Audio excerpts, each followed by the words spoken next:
여러분 지금 선생님이 어떻게 해놨냐면 지문 놓고 옆에 비어있는 칸 놔뒀잖아. 그 표를 넣어놨잖아요.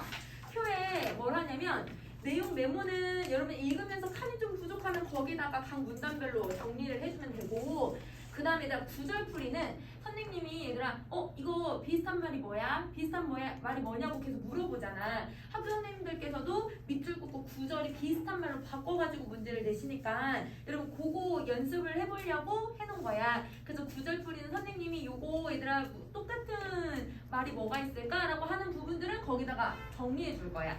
그리고 어휘는 각 문단별로 선생님이 얘들아 찝어주면 그거는 여러분이 직접 사전 찾아서 검색을 해보세요. 왜냐면 우리 사전에서 여러분 만약에 예를 들면 나타나다라고 했을 때 그 나타나다가 한 가지 뜻만 있는 게 아니라 여러 가지 뜻이 있잖아. 그 중에서 어떤 뜻으로 이 지문에서 쓰였는지를 찾아올 거야.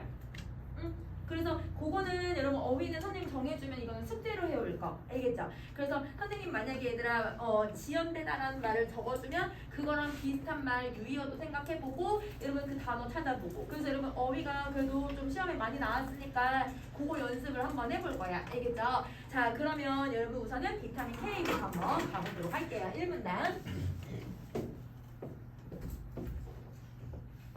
자 가자.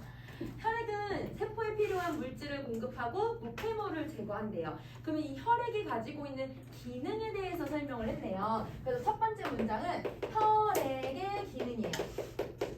그럼 여러분 혈액의 기능이 지금 두 가지가 나왔지? 뭐가 나왔냐면 물질 공급, 그 다음 노폐물 제거. 그래서 여러분 기능 두 가지가 제시됐어요. 자, 만약 혈관벽이 손상이 되어 출혈이 생기면 손상 부위의 혈액이 응고가 되어서 혈액 손실을 막아야만 한다. 그러면 여러분 당연하지 우리가 얘들아 손실을 막아야 되니까 빨리 이 벽을 얘들아 이거를 손실을 막기 위해서 어떤 조치를 취하게 된다라는 거야. 자 그래서 혈액 응고는 이 섬유소 단백질인, 자 여러분 우리 이렇게 표시 한번 해보자. 섬유소 단백질인이라고 되어 있어. 그럼 여러분 요게 지금 이게 다음에 나오는 체연을 꾸며주는 역할을 해. 그래서 여러분 피브린이라고 하는 거는 섬유소 얘들아 단백질이라고 생각을 해주면 되겠지. 그래서 꾸며주는 역할을 해요. 자 그럼 이 피브린이 모여서 형성된 섬유소 그물이, 그러면 자 여기서 여러분 이 피브린을 지금 얘가 꾸며주고 피브린이 얘들아 모여서 형성이 되었대. 그러면 여러분 지금 요게 여러분 다음에 나온 섬유소 그물을 꾸며주는 역할을 하고 있어. 그래서 여러분 섬유소 단백질인 피브린이 모여서 만들어진 게 여러분 이게 섬유소 그물이구나. 이렇게 해서 여러분 각각 꾸며주는 말들이 누구고 그걸 통해서 여러분 각각의 개념을 설명하고 있다. 이렇게 생각을 해주시면 돼요. 자, 그 그물이 혈소판이 응집된 혈소판 마개와 여러분 여기 또 어떻게 해줄 거냐면 혈소판이 응집된 이게 얘들아 또 다음에 나오는 체연을 꾸며주고 있네. 그래서 혈소판 마개를 여러분 혈소판이 응집된 이걸로 얘기를 하고 있어. 이게 뭉쳐서 혈병이라고 하는 덩어리를 만드는 현상이다. 그러면 여러분 지금 여기서 혈액 응고에 대한 정의를 내리고 있는데요. 자 그럼 여러분 혈액의 응고의 정의를 내리면서 여러분 이걸 가지고서 우리 다시 내용을 정리를 해보면 각각 얘들아 이 피브린이 모여서 뭘 만들 거냐면 섬유소 그물을 만들 거래. 그래서 여러분 여기 예를 들어서 이렇게 뭐 피브린이 있다고 한다면 이 피브린들이 모여가지고 섬유소 그물을 만드네. 그러면 여러분 이 섬유소 그물에다가 누가 결합을 한대요? 요게 여러분 혈소판 마개랑 결합을 할 거래요. 그래서 혈소판 마개랑 결합을 하고 그 결합을 한 걸 가지고서 여러분 이게 혈병이다 라고 설명을 하는 거지. 그러면 여러분 이 혈병은 어떻게 생겼냐면 덩어리체 되어 있는 형태라고 지금 설명을 하고 있어요. 자 그럼 다시 갑시다. 자, 이 혈액 응고는 혈관 속에서도 일어나는데 그럼 여러분 이 말은 혈관 속에서도라는 표현은 어디에서도 일어난다는 거야? 혈관 바깥에서도 일어날 수 있고 혈관 속에서도 일어날 수 있다고 얘기를 하는 거네. 그래서 혈액 응고는 혈관 속, 혈관벽 모두 일어날 수 있다라고 생각해 주시면 돼요. 이때의 혈병을 혈전이라고 한다. 그러면 여러분 지금 여기서는 혈전의 정의에 대해서도 설명을 하고 있네요.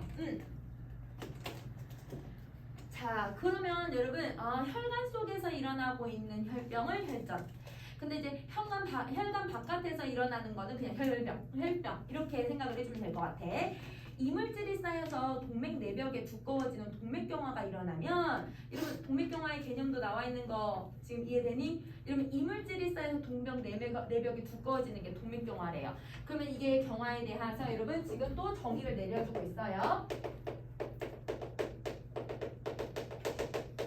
자, 그 다음 다시 그 부위에 혈전 침착, 혈류 감소 등이 일어나서 혈관 질환이 발생하기도 한다. 그러면 여러분 지금 동맥경화는 혈관이 두꺼워지는 거잖아, 내벽이. 그래서 여러분 예를 들면 이제 동맥이 있으면 여기가 점점 이렇게 쌓이게 되는 거고, 근데 여러분 이 혈관 안에서는 뭐가 일어날 수 있다고 하냐면 아까 혈병이 얘들아 돌아다닐 수 있다고 했잖아. 근데 혈병은 우리 혈관 속에 있는 걸 뭐라고 했어요? 혈전이라고 얘기를 했죠. 그러면 여러분 혈전이 이렇게 돌아다니다가 얘한테 어떻게 한다고 하냐면 침착을 한대. 침착이라는 건 딱 달라붙는 것을 얘기를 하니까 여기 얘들아 혈병 덩어리들이 또 이렇게 달라붙고 여기도 또 덩어리들 혈전이 달라붙으면 점점 얘들아 혈관이 어떻게 되는 거예요? 안에가 좁아지네요. 그러니까 뭐가 생겨요? 혈류가 감소하게 되죠. 그러면 여러분 지금 동맥경화 때문에 혈전 침착 때문에 얘들아 혈류 감소 인과관계 지금 설명되는 거 이해되니? 그래서 여러분 이 혈관 속에서 혈관에 얘들아 질환이 발생한다. 이 원리를 설명하고 있는 거야. 그러면 여러분 혈관 질환이 얘들아 일어나게 되는 여러분 원인들에 대해서 지금 설명을 하고 있는 거죠. 자, 그래서 이러한 혈액 응고 및 원활한 순환에 비타민 K가 중요한 역할을 하고 있다. 그러면 여러분 지금 첫 번째 문단은 혈액이 가지고 있는 기능과 혈액이 응고되는 과정에서 여러분 혈병과 혈전이 만들어지는 어떤 원리를 설명하고 그걸 가지고서 이 혈액 응고를 가지고서 여러분 비타민 K가 아주 중요한 역할을 하고 있다고 설명을 하고 있어. 그러면 여러분 1문단은 여러분 두 가지야. 혈액에 대해서 소개해주고 혈액 응고에 대해서 소개해주고 그리고 여러분 이걸 가지고서 얘가 비타민 K가 왜 중요한지를 설명하고 있는 거예요. 자, 그러면 이제 비타민 K에 대해서 조금 더 한번 가보기 전에 여러분 옆에 페이지로 가셔서 11쪽에 가셔서 여러분 어휘에서 여러분이 정리해 와야 될 거. 어떤 어휘를 정리해 오시냐면 제가나 그 다음에 여러분 침착 아는 단어인데 여러분 이 아는 단어가 각각 문장에서 다르게 쓰일 수 있으니까 요 두 가지는 여러분이 찾아와 얘들아 어떤 의미로 이 문장에서 쓰였는지 그래서 요렇게 정리를 하시고요. 자, 그러면 여러분 구절풀이는 여기서는 따로 할 거는 없을 것 같아. 그래서 넘어가자. 얘들아 2번을 갈게요. 자, 비타민 K는 혈액이 응고되도록 돕는다. 그럼 여러분 지금 여기서 뭘 하고 있냐면 비타민 K의 기능을 소개하고 있는데 기능 첫 번째 거라고 할 수 있을 것 같아. 왜 선생님이 얘들아 첫 번째 거라고 설명을 했냐면 바로 얘들아 1문단 마지막에 혈액 응고 및 원활한 여러분 순환에 영향을 준다고 했으니까 여러분 지금 혈액이 응고되도록 돕는 게 첫 번째 기능이라는 걸 알 수 있게 해주죠. 자, 그 다음에 지방을 뺀 사료를 먹인 병아리의 경우 이 지방에 녹는 어떤 물질이 결핍되어서 혈액 응고가 지연된다는 사실을 발견하고 그 물질을 비타민 K라고 이름을 붙였다. 그러면 여러분 지금 여기서 병아리에 대한 내용이 나왔잖아요. 그러면 여러분 병아리와 관련된 이런 실험 사례를 제시를 한 거예요. 그러면 병아리를 통한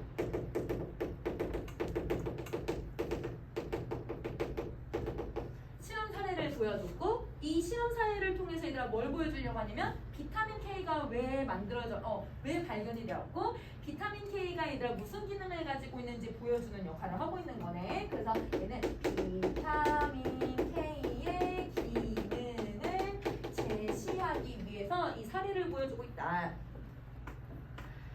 자, 그리고 비타민 K가 일단 발견된 사례이기도 하죠. 그러면 여러분 지금 선생님 첫 번째 지금 두 번째 문장을 봤잖아요. 그럼 이 두 번째 문장에서 우리는 두 가지의 사실을 알 수 있을 것 같아요. 여기서 여러분 우리는 비타민 K의 성질을 찾아낼 수 있을 것 같아요. 자, 이런 비타민 K는 아까 얘들아 이 이름을 붙이기 전에 여러분 지방을 뺀 사료를 먹인 이 병아리에게서 여러분 어떤 지방에 녹는 어떤 물질이 결핍되어서 혈액 응고가 안 된다고 했잖아요.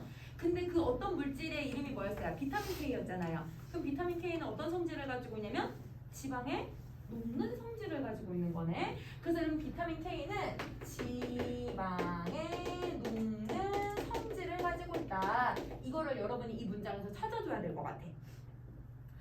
자, 그러면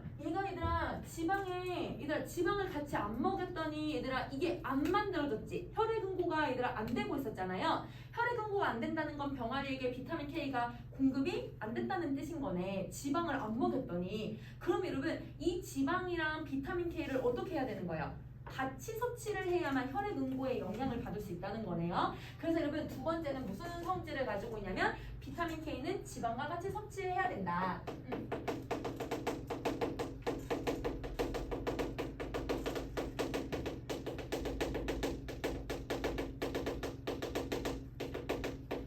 여기 이 한 문장에서 우리가 찾아낼 수 있는 이런 내용은 이 두 가지라고 생각을 해주면 될 것 같아. 자, 그러면 두 번째 문단 여러분 세 번째 줄 가세요. 두 번째 문단 세 번째 줄. 혈액 응고는 단백질로 이루어진 다양한 인자들이 관여하는 연쇄 반응에 의해서 일어난다. 그럼 여러분 혈액 응고는 이 단백질로 이루어진 어떤 원인이 되는 요소들로 인해서 연쇄 반응으로 나타나는 거네. 한 가지의 반응이 아니라. 그러면 연쇄 반응이라는 말에서 여러분은 뭘 찾아주셔야 되냐면 여러 개의 단계가 나오겠구나. 이거를 생각을 해줘야 될 것 같아. 자, 그러면 그게 어떤 건지 한번 봐보자. 얘들아, 우선 여러 혈액 응고 인자들이, 그럼 여러분 이 혈액 응고 인자랑 똑같은 말 앞에 나왔는데 누구 나왔어요? 단백질로 이루어진 다양한 인자들. 요거랑 똑같은 말이지. 그래서 여러분 여기 어디다 정리해주냐면 선생님 똑같은 말들은 어디에 찾으라고 했었냐면 구절풀이에다 정리하라고 했잖아. 여러분 구절풀이에다가 정리를 해줘.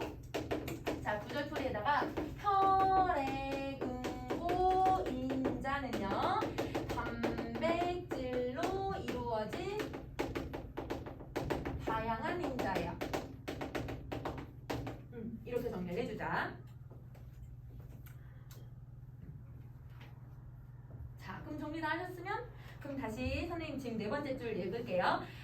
우선 여러 혈액 응고 인자들이 활성화된 이후에 프로트롬빈이 활성화되어서 트롬빈으로 전환이 되고 이 트롬빈은 혈액에 녹아 있는 피브리노겐을 이 불용성인 피브린으로 바꾼다. 그러면 여러분 이게 뭐냐면 연쇄 반응을 얘기하고 있는 거네. 아까 앞에서 연쇄 반응이 일어난다고 했잖아. 그럼 이 연쇄 반응, 혈액 응고가 일어나기 위한 여러 가지의 연쇄 반응을 설명을 한 거예요. 그러면 여러분 이 연쇄 반응을 우리 정리 한번 해볼까? 내용 메모에다가 정리하셔도 되고 옆에 비어있는 곳에다가 정리하셔도 돼요. 자, 그러면 우리는 혈액 응고와 관련된 인자들의 연쇄 반응을 정리 한번 해보자. 자, 여러분 어떤 순서로 먼저 이루어진다고 했냐면 혈액 응고 인자들이 활성화돼야 된대요. 그래서 혈액 응고 인자의 활성화. 요거랑. 자, 이렇게 되면 여러분 뭐가 활성화된다고 하냐면 여러분 프로트롬빈이 활성화된대요.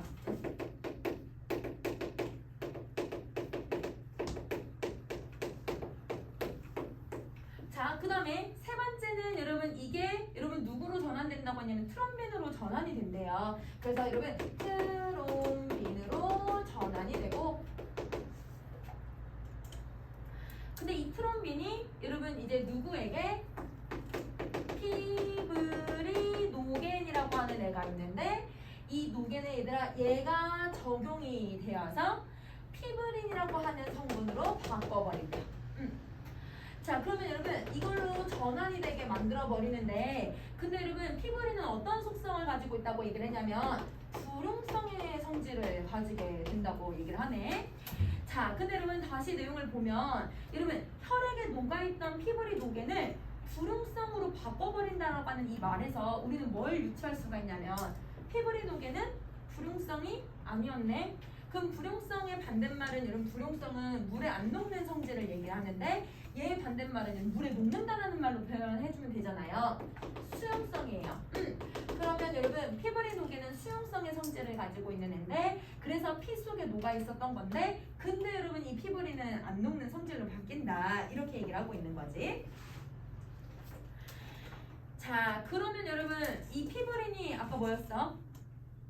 여러분 우리 피부린이 뭐였지? 피부린 1문단에 나왔는데 피부린들이 모여가지고 섬유소 그물을 만들어내면 그러면 여러분 이 섬유소 그물들이 혈소판 막이랑 만들어서 혈병 그래서 여러분 혈액 응고가 되게 만드는 애였잖아. 혈액 응고가 되게 하는 어떤 재료를 여러분 누가 만들게끔 해준 거예요. 여러분 요렇게 혈액 응고 인자들이 활성화되면서 요렇게 만들어진 거다. 피부린이 만들어지는 원리를 설명한 거예요. 그러면 여러분 이 왜 혈병, 혈액 응고랑 얘랑 왜 얘들아 연관성이 있는지 이해해주면 될 것 같아. 그래서 1문단, 3문단 같이 연결해서 봐줘야 해요. 피부린은 앞에 1문단에 나왔어요. 자, 그 다음에 여러분 다시 가봅시다. 자, 그럼 다시 질문 갈게요. 자, 비타민 K는 딱 여러분 6번째 줄이에요. 비타민 K는 프로트롬빈을 비롯한 혈액 응고 인자들이 그럼 여러분 이 프로트롬빈도 얘들아 뭐에 해당하는 거야? 혈액 응고 인자에 해당하는 거지. 그치? 이 인자들이 이런 간세포에서 합성이 될 때 이들의 활성화에 관여를 한다. 그러면 여러분 얘네들은 어디에서 지금 합성이 되냐면 간세포에서 합성이 되네요. 그러면 얘네들이 간세포에서 합성이 될 때 누가 영향을 주고 있냐면 여러분 요게 얘들아 비타민 K가 영향을 준다.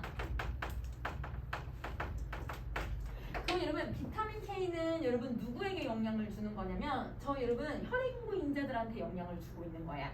그래서 여러분 요렇게 해서 얘네들의 내용을 같이 정리를 해주면 될 것 같아.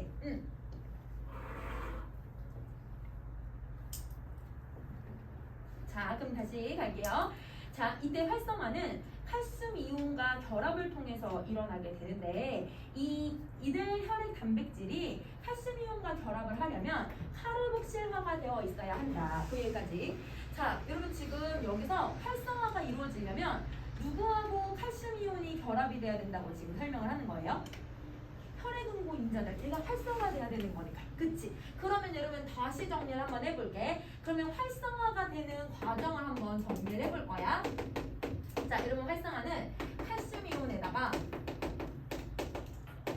혈액응고 인자가 결합이 돼야 그래야 활성화가 일어난대요. 자, 그 다음에 이러면 활성화가 된다고 이루어진다고 얘기했지. 자, 그 다음에 여러분 다시 할게. 이들 혈액 단백질이 그럼 여러분 이제 칼슘 이온과 결합하려면 이라고 되어 있잖아요. 그럼 이제 여러분이 찾아주셔야 돼요. 혈액 단백질이랑 똑같은 말이 누구예요? 혈액응고 인자가 아니라 그치? 얘네들이 아까 뭐라고 했었냐면 얘네들이 다 단백질로 이루어진 인자들이라고 했단 말이야. 그러면 여러분 이게 혈액 단백질을 얘기하고 있는 거구나. 그래서 여러분 요거랑 다 똑같은 말. 다 똑같은 말이야. 자, 그러면 여러분 혈액응고 인자가 여러분 혈액 단백질이니까 얘네들이 여러분 칼슘 이온과 결합을 하려면 그러면 여러분 뭐가 돼야 되냐면 카르복실화가 되어야 된대요. 그냥 얘들아 이 칼슘 이온이랑 바로 결합이 되는 건 아니고 얘네들이 뭐를 얘들아 단계를 거쳐야 되냐면 카르복실화를 거쳐야만 이게 결합이 돼서 활성화가 일어난다. 이렇게 설명을 하고 있는 거야. 자, 그러면 이제 카르복실화가 어떻게 만들어지는지 어떻게 되는지 한번 살펴볼게요. 자, 밑에 세 번째 줄 카르복실화는 단백질을 구성하는 아미노산 중에서 글루탐산이 감마 카르복실 글루탐산으로 전환되는 것을 말한다. 여러분 카르복실화의 개념 나왔지? 여러분 아미노산이 얘들아 어떤 애가 글루탐산이 여러분 감마 카르복실 글루탐산으로 전환되는 것을 얘기를 해요. 이처럼 비타민 K에 의해서 카르복실화가 되어야 활성화가 가능한 표적 단백질을 비타민 K 의존성 단백질이라고 한다. 그러면 여러분 이 글루탐산에서 이 카르복실화는 글루탐산이 감마 카르복실 글루탐산이 되는데 이때 여러분 이때 누구가 영향을 준다고 얘기를 하고 있냐면 여기에 여러분 비타민 K가 영향을 준다. 그래서 여러분 비타민 K가 뭔가 결합되고 그런 거는 아니지만 얘가 있어야 이게 얘들아 카르복실화가 일어날 수 있다. 그러면 여러분 이 비타민 K가 여기에 영향을 줘서 여러분 활성화가 일어나야 트롬빈 전환이 일어나고 그리고 트롬빈이 얘네들한테 영향을 줘서 피브린이 전환될 수 있게끔 이렇게 연쇄 과정으로 만들어지는 거야. 그러면 여러분 요게 순서가 어떻게 돼야 되냐면 이 활성화가 먼저 돼야 되고 이 활성화가 되고 나서 여러분 프로트롬빈이 활성화됐잖아요. 그러면 트롬빈으로 전환되는 게 두 번째. 그리고 나서 얘가 영향을 줘서 피브린으로 전환이 되고 이 피브린이 모여서 뭐가 되는 거야? 섬유소 그물이 만들어지고 거기에다가 얘들아 혈소판 마개가 얘들아 결합을 해서 혈병이 만들어지는 거네. 그럼 여러분 혈액이 응고가 되려면 여기서부터 시작해서 요렇게 단계를 거쳐서 요렇게 된다는 거야. 그러면 여러분 지금 이 글은 순서대로 제시하고 있는 거는 아니지. 그치? 그래서 어떤 순서로 얘들아 이루어지고 있는지를 여러분이 파악만 잘해주면 이해할 수 있을 것 같아. 자, 그러면 여러분 요렇게 정리하셨으면 선생님이랑 이제 또 한번 다시 정리해 볼게요. 밑에서. 자, 비타민 K에서 카르복실화가 되어야 활성화가 가능한 표적 단백질이란 말 나왔거든? 그럼 얘들아 이 표적 단백질이랑 똑같은 말이 누구예요? 카르복실화가 되어서 활성화가 되는 애가 누구였지? 얘들아 활성화가 되는 애들이 얘들아 혈액 응고 인자들이었잖아. 이 혈액 응고 인자들이 그러면 표적 단백질이 되는 거네. 그럼 여러분 똑같은 말 나왔지? 그래서 얘가 표적 단백질이 얘가 되는 거고요. 이 표적 단백질을 얘들아 우리 뭐라고 부른대요? 비타민 K 의존성 단백질이라고 부른대요.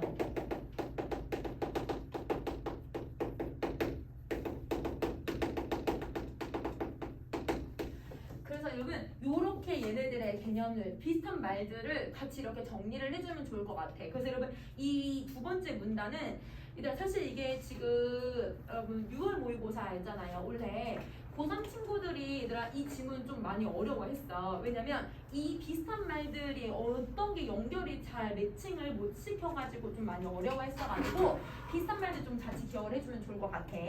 자, 그러면 여러분 여기 다시 좀 선생님 말도 한번 다시 바꿔볼게요. 비타민 K 의존성 단백질이라는 건 비타민 K가 없으면 뭐가 안 되는 단백질이에요? 얘는 비타민 K가 없으면 뭐가 안 되는 단백질이 돼야 돼요?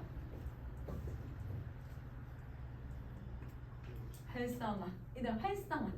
활성화가 안 되는 단백질이 되는 거야. 그래서 여러분 요 말은 다른 말로 비타민 K가 없으면 활성화가 일어나지 않는 단백질 이렇게 생각을 해주면 될 것 같아.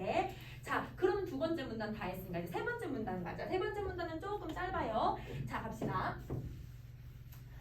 자, 비타민 K는 식물에서 합성되는 비타민 K1과 그 다음에 동물세포하고 합성이 되거나 미생물 발효로 생성되는 비타민 K2로 나눌 수가 있대. 그럼 여러분 지금 여러분 어떤 전체에서 두 개로 나눠놨잖아. 그럼 여러분 이게 분류였어요? 구분이었어요? 전체에서 줄이는 거 이거는 구분.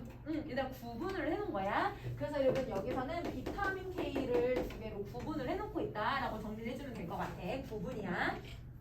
자, 그 다음에 녹색 채소 등은 비타민 K를 충분히 함유하기 때문에 일반적인 권장 식단을 따르면 혈액 응고에 차질이 생기지 않고 얘들아 이 비타민 K1을 섭취를 할 수 있다는 거지. 그러니까 녹색 채소를 많이 먹어야 혈액 응고에 필요한 비타민 K를 얻을 수 있다는 거예요. K1을 얻을 수 있는 거죠. 자, 그럼 여러분 세 번째 문단은 되게 간단하니까 그냥 넘어가도 될 것 같아. 그치? 자, 그러면 아까 여러분 선생님이 지금 두 번째 문단, 세 번째 문단 했잖아요. 그럼 여러분 두 번째 문단에서 여러분이 찾아야 되는 어휘를 조금 거기다 정리할게요. 그래서 여러분 11쪽으로 오셔서 여러분 어휘 정리할 거 지연, 대답, 명령, 불용성, 관여하다.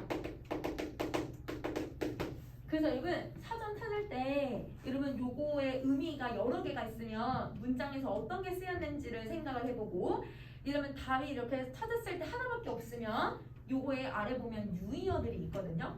그럼 우리 단어 무슨 문제도 나와요? 다른 말로 바꾸는 문제도 나오잖아요. 유인어도 한번 읽어보세요. 그래서 여러분 단어를 좀 많이 찾아볼 거야. 알겠지? 그래서 기본적인 내용도 이해하고 단어도 얘들아 놓치지 않고 문제 풀 수 있게 한번 해볼게요. 자, 그 다음에 여러분 다시 네 번째 문단 갑시다. 그런데 혈관 건강과 관련된 비타민 K에 또 다른 중요한 기능이 발견이 되었고 이는 칼슘의 역설과도 관련이 있다. 그러면 여러분 지금 여기서 비타민 K의 기능 두 번째를 소개하려고 하는 것 같아. 그 두 번째가 뭔지 한번 찾아보자. 나이가 들면 뼈 조직의 칼슘 밀도가 낮아져서 골다공증이 생기기 쉬운데 이를 방지하고자 칼슘 보충제를 섭취를 한다. 하지만 칼슘 보충제를 섭취해서 혈액 내 칼슘 농도를 높아지나 이 골밀도는 높아지지는 않고 혈관벽에 칼슘염이 침착되는 혈관 석회화가 진행이 되어서 동맥경화 및 혈관 질환에 발생하는 이거를 발생하게 하는 경우가 생긴다. 여러분 동맥경화가 생긴대요. 여러분 칼슘이 얘들아 혈액 안에 많아지기 시작을 하니까 얘가 뭉쳐가지고 칼슘염이 만들어지고 그래서 이게 얘들아 석회화가 된다라고 설명을 하고 있는 거네. 자, 그러면 이 혈관 석회화는 혈관 근육 세포 등에서 생성되는 MGP라고 하는 단백질에 의해서 억제가 되는데 이 단백질이 바로 비타민 K 의존성 단백질이 된다. 그러면 여러분 이 단백질은 MGP는 뭐가 없으면 이 활성화가 안 되는 거예요? 비타민 K가 없으면 활성화가 안 되는 애가 되는 거네요. 그쵸? 그러면 여러분 이게 얘들아 혈관 석회화를 해소하는 데 영향을 줘. 그러면 MGP는 누가 의해서 얘들아 활성화를 시키냐면 비타민 K가 있어야 활성화가 되잖아. 그럼 다시 정리를 해볼게. 비타민 K가 있으면 MGP를 뭘 할 거냐면 활성화를 시키는 데 도와줘. 그러면 MGP가 활성화가 되면 얘는 여러분 혈관 석회화를 역할을 해줄 거야. 그러면 만약에 얘들아 비타민 K가 없으면 MGP는 활성화가 일어나지 않을 거고 그러면 혈관 석회화의 해소에 영향을 주지 않겠지. 그러면 비타민 K의 두 번째 기능 이해되세요? 혈관 석회화를 해소할 수 있는 기능을 갖고 있는 거예요. 그래서 여러분 얘는 혈관 석회화 해소. 여러분 기능 두 가지 나왔어. 혈액 응고에 영향을 주기도 하고 두 번째는 혈관 석회화의 해소에 영향을 준다. 방지하는 거지 얘들아. 그래서 이거를 해소하고 방지하는 역할을 한다. 자, 그 다음에 다시 할게요. 비타민 K가 부족하면 MGP의 단백질이 활성화되지 않아서 혈관 석회화가 유발된다고 보는 것이다. 이렇게 설명을 하고 있어. 자, 그러면 여러분 네 번째 문단은 이렇게만 정리를 하고 그러면 여러분 여기서 이제 우리는 뭘 하냐면 네 번째 문단에서 여러분 구절풀이를 가세요. 여러분 거기서 칼슘의 역설과 얘의 의미를 거기다 정리를 할게요. 구절풀이에다 정리할게요. 칼슘의 역설은 여러분 네 번째 문단 두 번째 줄에 나와 있어요. 거기 칼슘의 역설 정리 한번 해보자. 자, 여러분 요거는 역설이라는 건 말이 안 되는 상황, 모순적인 걸 얘기하는 거잖아. 뭐가 모순이라고 생각을 하는 거냐면 칼슘 보충제를 먹었어. 근데 얘들아 골다공증을 예방하려고 이걸 먹었는데 골다공증이 예방이 필요한데요? 이게 도와주는 게 아니라 오히려 어떻게 돼요? 동맥경화를 만들어 버리잖아요. 그래서 여러분 이 칼슘의 역설이라는 건 여러분 칼슘 보충제를 먹어도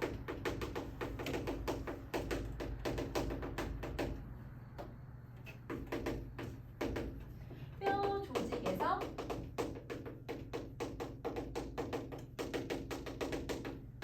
여전히 칼슘을 필요로 한 이게 칼슘의 역설이라고 정리해주면 될 것 같아. 이게 칼슘의 역설이에요. 자, 그러면 여기서 여러분이 찾아야 되는 어휘도 한번 정리 한번 해볼게. 자, 여러분 여기서 여러분이 찾아야 되는 어휘는 역설이에요.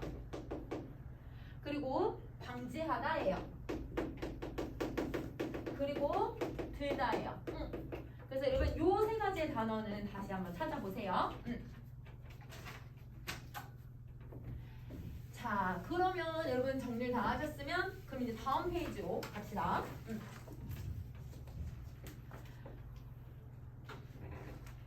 다음 페이지 갈게. 자, 마지막 문단이야, 얘들아. 역설 방지하다 들다.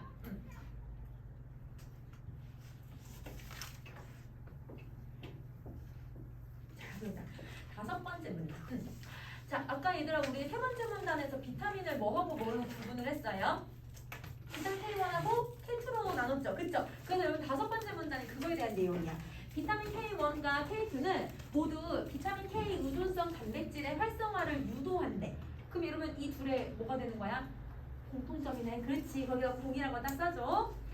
K1은 간세포에서 K2는 그 외의 세포에서 활성이 높대요. 그럼 여러분 활성화가 일어나는 게 여러분 좀 공간이 다른 것 같아요. K1은 간세포에서 K2는 여러분 이 그 외의 세포에서. 그러므로 혈액응고 인자의 활성화는 주로 K1이. 얘들아 왜 K1에서 하는지 K1이 담당을 하는지 이해돼? 아까 여러분 우리 혈액응고 연쇄 반응에서 프로트롬빈이 얘들아 어디에서 합성된다고 했어? 간세포에서. 그래서 여러분 이때 비타민 K가 그때 영향을 준다고 했잖아요. 그래서 그 비타민 K 중에서도 K1이 영향을 준다라고 설명하는 거야. 자, 그리고 그 외 세포에서 합성되는 단백질의 활성화는 주로 K2가 담당을 할 거래. 그럼 우리 아까 어떤 세포가 하나 나냐면 근육세포에서 만들어지는 애가 하나 있었거든? 이런 근육세포에서 만들어지는 애가 누구 있었어요? 아까 얘들아 칼슘 관련된 거. MGP. 그치? MGP는 여러분 근육에서 만들어진다고 했으니까 MGP를 활성화시키는 데는 누가 영향을 주는 거야? K2가 영향을 준다라고 생각을 해주면 되는 거야. 알겠지? 자, 그 다음 다시 할게. 이에 따라서 일부 연구자들은 비타민 K의 권장량을 K1과 K2로 구분을 해서 설정해야 된다고 하고 K2가 함유된 치즈나 버터 등의 동물성의 식품과 발효식품의 섭취를 늘려야 된다고 권고하고 있다. 그러면 여러분 이거 정리 한번 해볼게요. 지금 비타민 K하고 비타민 K2를 비교하고 있거든요. 그러면 공통점하고 차이점을 한번 정리 한번 해보자. 자, 여러분 K1하고 K2 우리 이렇게 정리 한번 해볼게. 자, 우선은 여러분 공통점을 한번 찾아볼게요. 공통점 첫 번째, 아까 얘들아 위에 나왔지? 비타민 K2, K1은 모두 비타민 K 의존성 단백질의 활성화를 유도한다. 그래서 얘는 첫 번째 비타민 K 의존성 단백질 활성화 유도.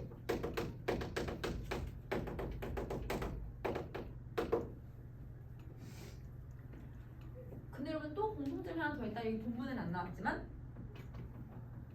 둘 다 비타민 K잖아. 그치? 둘 다 여러분 비타민 K에 해당하잖아요. 그러면 여러분 이 둘 다 비타민 K니까 비타민 K가 가지고 있는 성질을 둘 다 가지고 있다고 해도 될까 얘들아? 비타민 K가 무슨 성질을 가지고 있었어요? 아까? 지방에 녹아요. 맞아요. 그래서 지방과 같이 섭취를 해야죠. 그래서 여러분 이 비타민 K가 가지고 있는 얘의 속성도 동일한. 비타민 K가 가지고 있는 속성과 동일하다고 생각을 해주면 될 것 같아. 자, 그러면 여러분 이렇게 공통점 정리를 했으면 이제 차이점을 한번 볼게요. 여러분 활성화가 되는 세포들을 한번 다시 정리를 해보자.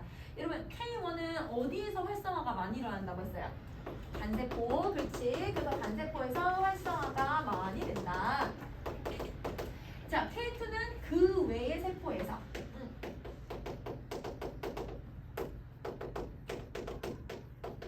이게 많이 된다. 자, 그리고 여러분 이 K1은 아까 어디에서 혹시 만들어진다라고 어디에서 합성돼가지고 몸에 섭취된다라고 하는지 나왔는데 세 번째 문단에 식물에서. 그렇지. 그래서 여러분 식물에서 합성이 돼요. 근데 K2는 식물에서 합성되는 게 아니라 동물성, 얘들아 동물성에서 합성이 되고 또 미생물 발효가 될 때 만들어진다고 했잖아. 그래서 여러분 얘는 동물에서 혹은 미생물 발효가 될 때 이때 얘들아 합성되기도 하고 생성되기도 한다. 이렇게 정리를 해주면 되겠지. 자, 그 다음에 여러분 또 아까 여러분 여기 나온 예시들로 한번 본다면 비타민 K 의존성 단백질의 예시가 두 개가 나왔거든요. 여러분 누가 나왔냐면 혈액응고인자 이게 나왔고 두 번째는 여러분 MGP가 나왔잖아요. 그러면 여러분 얘가 혈액응고인자 활성화를 시킬 거고 얘는 여러분 MGP를 활성화를 시킬 거고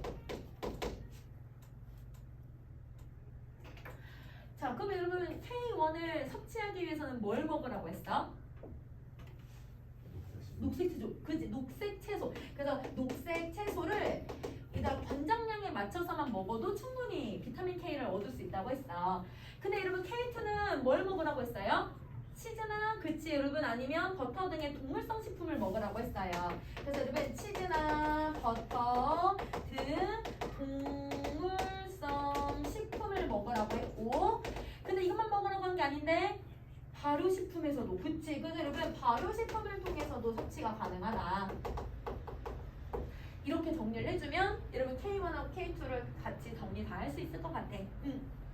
그럼 여러분 K1하고 K2도 여러분 지금 세 번째 문단하고 지금 다섯 번째 문단을 연결해가지고 지금 보고 있는 거죠. 그래서 이 지문은 사실은 얘들아 되게 순서가 막 뒤집어서 섞였어. 그치? 그래서 여러분 그 순서만 여러분이 좀 잘 기억을 해주면 좋을 것 같고, 자 그럼 다섯 번째 문단에서 우리가 찾아야 되는 어휘까지 정리 한번 해볼게요. 자 여러분 찾아야 되는 어휘: 유도하다, 임자, 늘리다, 권고하다.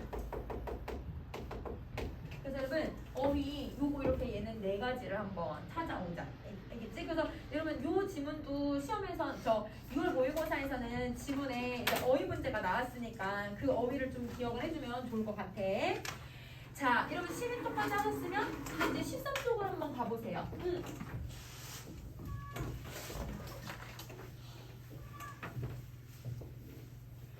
자 여러분 13쪽에 여러분 지금 우리 모의고사에서 가나다라고 하는 여러분 예시를 줘서 이게 얘들 어떤 순서에 어떻게 영향을 주고 있는지를 물어보고 있었단 말이야. 선생님 13쪽이야 13쪽. 그리고 13쪽이야 13쪽. 자 그래서 여러분 요거 다시 한번 정리 한번 할 거야. 그래서 여러분 요거는 선생님 문제를 안 넣어놓고 보기만 가지고 왔거든. 그래서 이 보기는 여러분 선생님들께서 바꿔가지고 문제 내실 수 있겠잖아. 그래서 여러분 보기 정리 한번 해볼게. 자 우선은 여러분 첫 번째 와파린이라고 하는 요 약물은 혈전 치료를 얘들아 예방하고 치료하는 약물인데요. 트롬빈에는 작용하지 않고 비타민 K 작용에 방해를 하는 역할을 한대. 그러면 여러분 트롬빈에는 작용하지 않는다고 했으니까 트롬빈이 전환이 되고, 트롬빈이 뭘 한다고 했냐면 피브로노겐을 어떻게 했어 얘들아? 이걸 피브린으로 만들게끔 해줬잖아. 그러면 여러분 뭘 하냐면 여러분 그 혈액 응고가 되게 하는 혈병은 얘들아 여기에 작용하지 않는다고 했으니까 여러분 혈액 응고는 혈병을 만들긴 하는데, 근데 여러분 비타민 K 작용을 방해를 한대요. 그럼 비타민 K가 무슨 역할을 하냐면 활성화를 안 시켰잖아. 그러면 여러분 트롬빈이 아예 만들어지지 않겠네. 얘한테 작용을 안 해도. 왜냐면 여러분 비타민 K가 작용을 안 하면 활성화가 일어나지 않을 테니까. 그럼 자 정리해볼게. 이 와파린이라고 하는 애는요 여러분 요 K의 작용을 방해한다고 했으니까 그러면 여러분 얘는 활성화가 안 되게 만들 거야.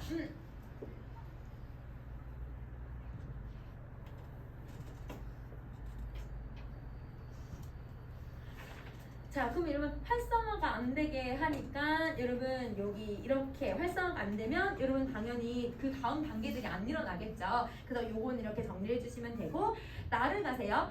플라스미노겐 활성제는 피브리노겐에는 작용하진 않고 피브린을 분해를 해버린대. 얘들아 피브린을 분해를 하면 얘들아 섬유소금을 만들어요? 안 만들어요? 안 만들죠. 그렇죠? 그럼 여러분 두 번째는 섬유소금물이 안 만들어지니까, 그러면 여러분 섬유소금물이 안 만들어지면 여러분 혈소판막이랑 만날 수가 없어서 그러면 혈병이 안 만들어지네. 쉽게 말하면 혈전도 안 만들어지는 거네요. 그래서 여러분 얘는 이게 안 만들어지게 해서 혈전이 안 생기게 하는 역할을 하는 거고요. 자 그럼 다를 가세요. 헤파린은 비타민 K 의존성 단백질에는 작용하지 않아요. 자 그런데 트롬빈의 작용을 억제를 해버려요. 그럼 여러분 트롬빈의 작용을 억제를 해버린다고 했으니까 그러면 여러분 피브리노겐 전환을 어떻게 해버린다? 안 되게 만들어버리는 거야. 그래서 얘는 피브리노겐 전환에 억제를 해버리니까 그러면 여러분 피브리노겐 이걸 억제하면 여러분 뭐가 안 생성이 돼요? 피브린이. 그치? 피브린으로 전환이 얘들아 안 된다라고 생각을 해주면 될 것 같아. 이렇게 해서 여러분 지금 얘네들은 혈전을 예방하고 혈전을 얘들아 치료하는 역할을 하고 있구나, 이렇게 생각을 해주시면 될 것 같아요. 자 선생님 지금 시간 없어가지고 혹시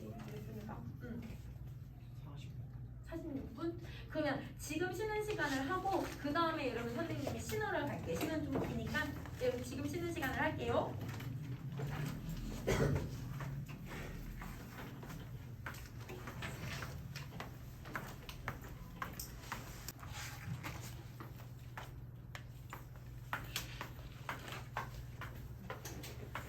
우리 이제 스톱을 해보자.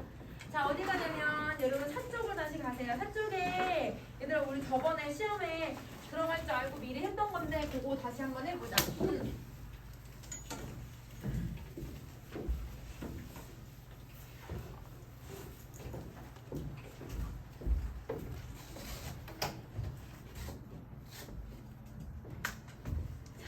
오케이. 자, 우선은 가지문을 가는데요. 가에서 여러분 1문단 한번 가봅시다.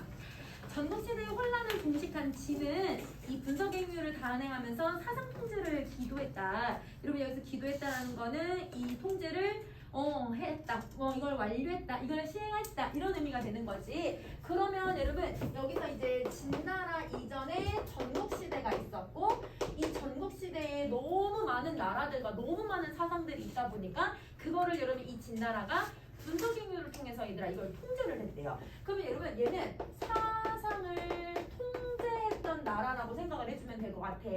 자, 그 다음에 당시 권력자였던 이사에게 역사 지식은 전통만 따지는 허언이나 다름이 없었고 학문은 법과 제도에 대해서 논란을 일으키는 원인에 불과했다. 그러면 여러분 여기서 이사의 입장이 누구의 입장이랑 똑같냐면 그러면 진나라랑 입장이 똑같은 거네. 그래서 여러분 얘는 이사의 입장이 요 나라의 입장이라고 생각을 해주시면 되고 그러면 여러분 이 이사는 혹은 진나라는 역사라고 하는 이 철학적인 내용과 얘들아 이 역사라고 하는 사상은 여러분 전통만 따지는 허언, 여러분 허언이라고 생각을 하는 것 같아요. 그래서 부정적인 측면으로 평가를 하고 있어요. 그리고 학문은 법과 제도에 대해서 논란을 일으키는 원인이라고 생각을 한대.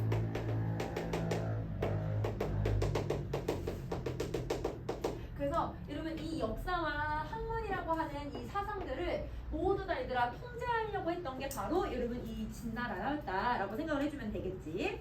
자, 이에 따라 전국시대의 순자처럼 다른 사상을 비판적으로 흡수하여 통합 학문의 틀을 보여준 분위기는 일시적으로 약화되었다. 그래서 여러분 이 사람은 전국시대 때는 이제 순자였는데 순자라고 하는 이 대표적인 사람은 여러분 다른 통합 학문, 다른 학문들을 얘들아 연결해서 공부하려고 했었다. 그래서 여러분 이 사람은 통합 학문을 추구를 했었는데 이게 얘들아 당연히 진나라에는 통제가 됐을 거고 진나라에서는 얘들아 이건 억제당하는 모습이었다 라고 생각해 주시면 되죠.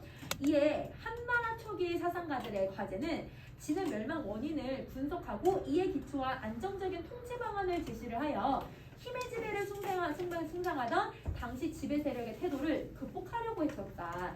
그러면 여러분 이 진나라 다음에 한나라가 나오는데 이 한나라는 여러분 진나라의 멸망 원인을 분석해야만 했었대요.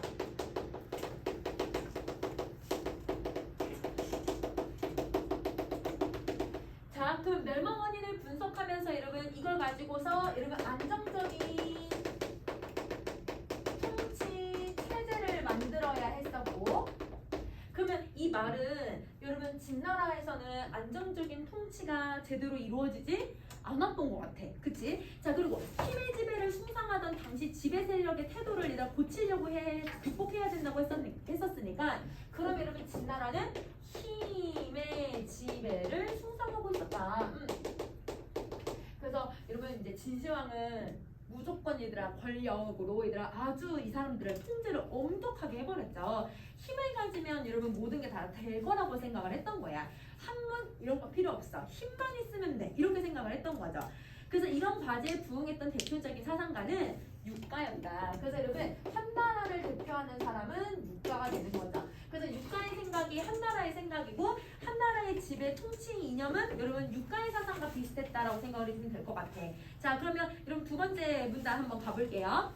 순자의 학문을 계승한 그는 그러면 여러분 학문적 계승을 한번 따져보면 여러분 이 사람의 얘들아 학문적 계승이 이렇게 되고 있다는 걸 알 수 있게 해줘요.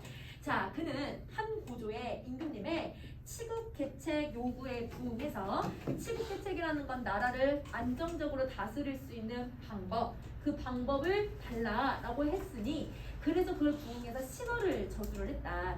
그러면 여러분 이 유가는 신어를 얘들아 이제 만든 이거를 쓴 이유가 나왔거든요. 시국을 얘들아 개책을 요구해 시국의 개책을 알려주기 위해서. 그래서 여러분 이 이유는 시국 개책을 제시하기 위해서 이 책을 썼다라고 생각을 해주면 될 것 같아. 자, 그다음 다시 할게요.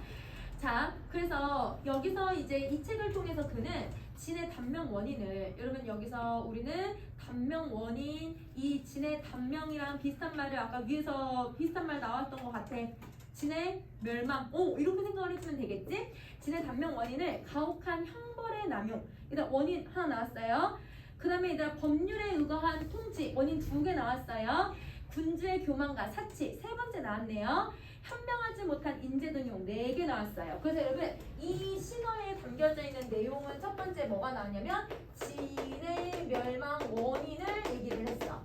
자, 이 진의 멸망 원인은 1, 2, 3, 4 4가지를 제시를 했네요. 그럼 여러분은 읽으시면서 1, 2, 3, 4 번호만 매겨주시면 되죠.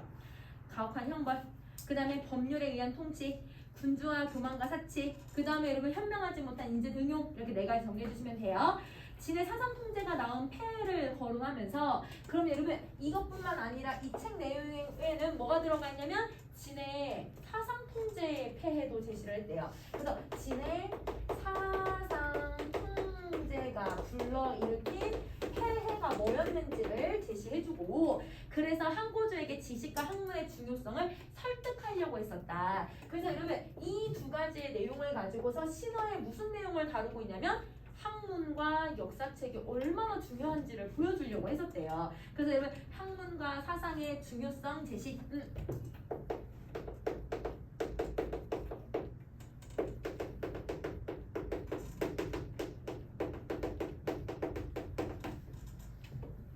그래서 이렇게 해서 신화의 내용들 쭉 정리해 봤어요. 자, 그다음 다시 또 갑시다.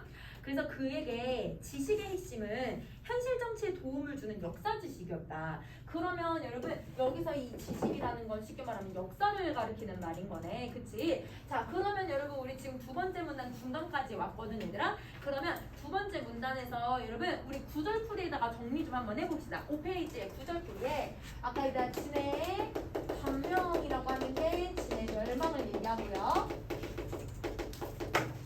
진의 멸망을 얘기하고 자, 그 다음에 여러분 여기서 말하는 지식이라고 하는 게 여러분 누구를 가리키는 말이었냐면 역사를 가리키는 말이었어요. 그래서 역사를 지식의 모든 총집합이라고 생각을 했던 것 같아. 그래서 여러분 비슷한 말들 나오면 계속 생각하면서 봐줄 필요는 있을 것 같아요. 자, 시에 얘들아 우리 어디로 오냐면 2번째 문단 6번째 줄로 갑시다. 그는 역사를 관통하는 자연의 이치에 따라서 천문, 지리, 인사는 천하의 모든 일을 포괄한다는 통물과 그 다음에 역사의 변화 과정에 대한 통찰로서 상황에 맞는 조치를 취하고 기존 규정을 고수하지 않는다는 통변을 제시를 하였다. 그러면 여러분 이 사람은 역사라고 하는 것을 가지고서 2가지를 설명을 한 거예요. 통물이라고 하는 개념을 설명을 했고요. 통변이라고 하는 개념을 설명을 했어요. 자, 그러면 여러분 이 통물이라고 하는 건 천하 모든 일이 역사에도 적용이 되는 뭔가 얘들아 자연, 그 다음에 이치, 천문지리, 인사 모든 일을 포괄시킨다라고 하는 자연의 섭리 이러면 이치에 대해서 설명을 한대. 이게 얘들아 섭리야 섭리 이치 진리를 얘기하는 거고 그리고 여러분 역사의 변화 과정에서 통찰로서 상황에 맞는 여러분 조치를 취한다는 건 상황에 맞게 얘들아 뭔가 변하는 양상들을 내가 추구해야 된다는 거야. 그러면 여러분 우리 100년 전에 얘들아 가치관을 가지고 지금 살 수 있는 건 아니잖아요. 지금의 가치관으로 얘들아 100년 후에 살아갈 수 있을까요? 100년 후에도 우리 아마 50년 후에도 얘들아 지금 가치관으로는 못 살 수도 있어. 그러면 여러분 어떤 가치관이나 역사는 계속 변하기 때문에 그 상황에 맞는 문제점을 그때 다르게 조치를 취해야 된다고 보는 거야. 그럼 제가 통물은 변하지 않는 거. 역사의 자연의 섭리나 이치는 변하지 않는 거잖아. 얘는 얘들아 불변의 성질을 가지고 있는 것들이고 통변이라고 하는 거는 여러분 역사 변화 과정에서 조치를 다시 취하는 것을 얘기하는 거니까 그러면 여러분 얘는 어떤 상황의 변화를 적응하고 얘들아 조치를 취하고 변화를 얘들아 또 읽어내는 것 이것을 여러분 우리는 통변이라고 한다. 그래서 여러분 이 통변은 여러분 어떤 상황의 변화에 맞춰서 행위의 변화를 만들어야 되고 상황의 변화에 맞춰서 가치관도 변해야 되고 상황의 변화에 맞춰서 내 행동도 달라져야 된다라고 설명을 하는 거잖아. 그런 것들을 여러분 얘기하고 있어서 두 번째는 약간 가변의 성질을 가지고 있는 걸 얘기를 하는 거죠. 그래서 여러분 역사를 가지고서 기본적으로 관통하는 여러분 불변의 이치가 있고 그리고 역사를 보면 여러분 통일신라 때 뭐 혹은 고려시대 때 조선시대 때 지금 다 각기 상황에 맞는 우리가 그 가치관과 상황에 맞는 이 방법들을 조치를 취하면서 살아야 된다 이렇게 얘기를 하고 있는 거예요. 자 그럼 다시 갈게요. 그리고 이 통말과 통변이 정치 세계에 드러나는 걸 인이라고 파악한 그는 힘에 의한 권력 창출을 긍정하면서 여기까지. 그러면 여러분 이 두 가지가 정치에 드러나면 이거를 인이라고 표현을 한대요. 자, 정치 세계에 드러나는 것이 인이라고 파악을 했고 그 힘에 의해서 권력 창출을 긍정하고 있다라고 하는 건 여러분 진나라의 입장에서 힘의 지배를 숭상하고 있었던 그거를 엄청 부정하지는 않는 거야. 힘이 필요하다고는 생각을 해. 왕권이 필요하고 임금님의 권력이 필요하고 힘이 필요한 거는 인정을 하고 있다는 거죠. 그래서 여러분 이 사람은 기본적으로 힘의 논리를 인정하고는 있지만 여러분 그렇지만 권력의 유지와 확장을 위한 왕도 정치를 제시를 했대. 그러면 여러분 여기서 왕도 정치를 한다는 건 나라의 안정을 취하기 위해서 임금님이 많은 노력을 해야 된다고 생각을 하는 거지. 그러면 누구랑 약간 반대가 되냐면 진나라는 아까 얘가 왕이 너무 힘에 의해서 나라를 다스리고 임금님이 교만과 사치에 빠지게 되고 이런 문제점들이 발생했잖아요. 이런 멸망의 원인과는 반대의 정치를 해야 된다라고 생각을 하고 있는 거야. 자, 그럼 다시 할게. 그래서 인의의 실현을 위해서 여러분 인의의 실현이라는 건 여러분 이 통멸과 통변이 정치에 드러나기 위해서는 그러면 유교 이념과 현실 정치의 결합을 시도를 했던 것이다. 그러면 여러분 여기서 인의의 실현이라고 하는 이 말은 다른 말로 통멸과 통변이 정치에 드러나는 것. 이게 인의의 실현이라고 하는 말에 다른 말이 되는 거네요. 그러면 다시 정리를 해보면 여러분 통물과 통변이 정치에 드러나는 걸 인의의 실현이라고 생각을 하는데 인의의 실현을 위해서라면 이걸 얘들아 정치에 드러내게 하기 위해서는 뭐가 필요하다고 생각했냐면 유교 이념과 현실 정치의 결합이 필요하다고 생각을 했어. 그래서 여러분 유교 이념과 현실 정치의 결합이 필요하다. 이게 돼야 인의 실현이 일어나고 이게 되어야 통렬과 통변이 정치에 드러나게 되는 것이다. 이렇게 생각을 하는 거죠. 그러면 여러분 이 유교 이념이라고 하는 게 학문이고 사상이잖아요. 그러면 이 사람은 학문과 사상을 얘들아 배제한 것이 아니라 아주 중요하게 여기고 있다라고 생각을 해주면 되겠지. 자 그러면 여러분 두 번째 문단까지 다 했습니다. 세 번째 문단으로 갈게요. 인의가 실현되는 정치를 위해서 여러분 인의가 실현되는 정치 왜 그런지 알겠지? 정치에서 드러나는 거니까 육가는 유교의 범위를 벗어나지 않는 하에서 타사상을 수용을 했다. 여러분 여기서 왜 타사상을 수용을 해요? 이 사람 순자 얘들아 순자가 통합학문을 취했다고 했는데 이 사람의 얘들아 학문을 계승했다고 얘기를 했잖아요. 그러니까 여러분 이 타사상을 수용하는 이유는 순자에게 영향을 받았다라고 생각을 해주시면 되죠. 그래서 여기서 타사상을 수용하는 것은 순자의 영향을 받음 이렇게 정리하면 될 것 같아. 순자의 영향을 받았다. 자, 그 다음에 다시 가볼게요.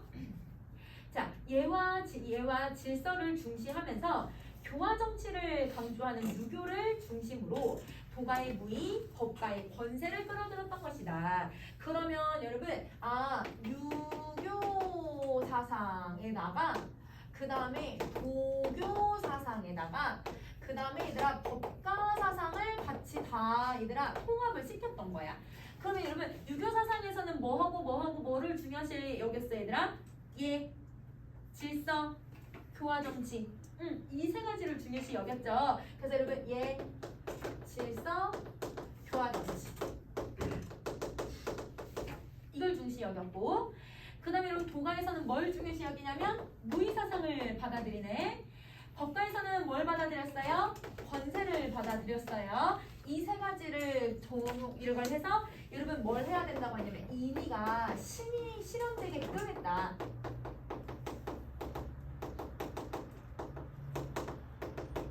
이 세 가지를 합쳐서 인의가 실현되게끔 했다. 자, 그럼 다시 할게요. 자, 그에게 무의라고 하는 건 형벌을 가벼이 하고 군주의 순양을 강조하는 것으로 평온한 통치의 결과를 의미를 했대요. 여러분, 이 무의를 왜 받아들였는지가 나왔어. 일단 이 무의는 형벌을 가볍게 했대.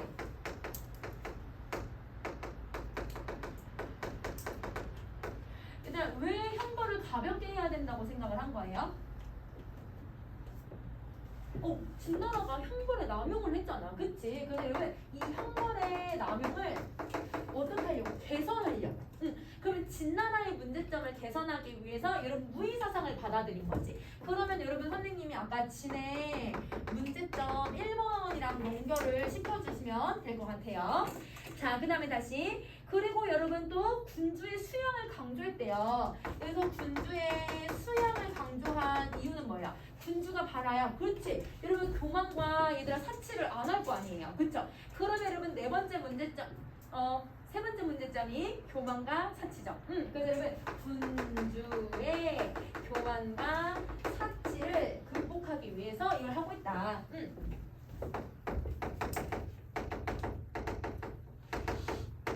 이거랑 연결을 시킬 거야. 자, 그 다음에 여러분 다시 평온한 통치의 결과를 의미를 하게 된 것이다. 여러분 평온한 통치라고 하는 거는 그러면 이제 안정적인 통치를 하려고 했었던 거지. 자, 그리고 권세도 현명한 신하의 임용을 통해서 그러면 여러분 이 권세는 여러분 뭘 중요시 여기는 거냐면 여러분 인재 등용을 한 거네요. 현명한 인재를 등용을 하고 있는데 이거는 여러분 앞에 뭐 때문이었어? 여기 4번 때문이야. 그치? 4번에 여러분 너무 이 인재 등용이 정확하게 되지 않았다고 얘기를 했잖아요. 이거를 극복하기 위한 방법이었다.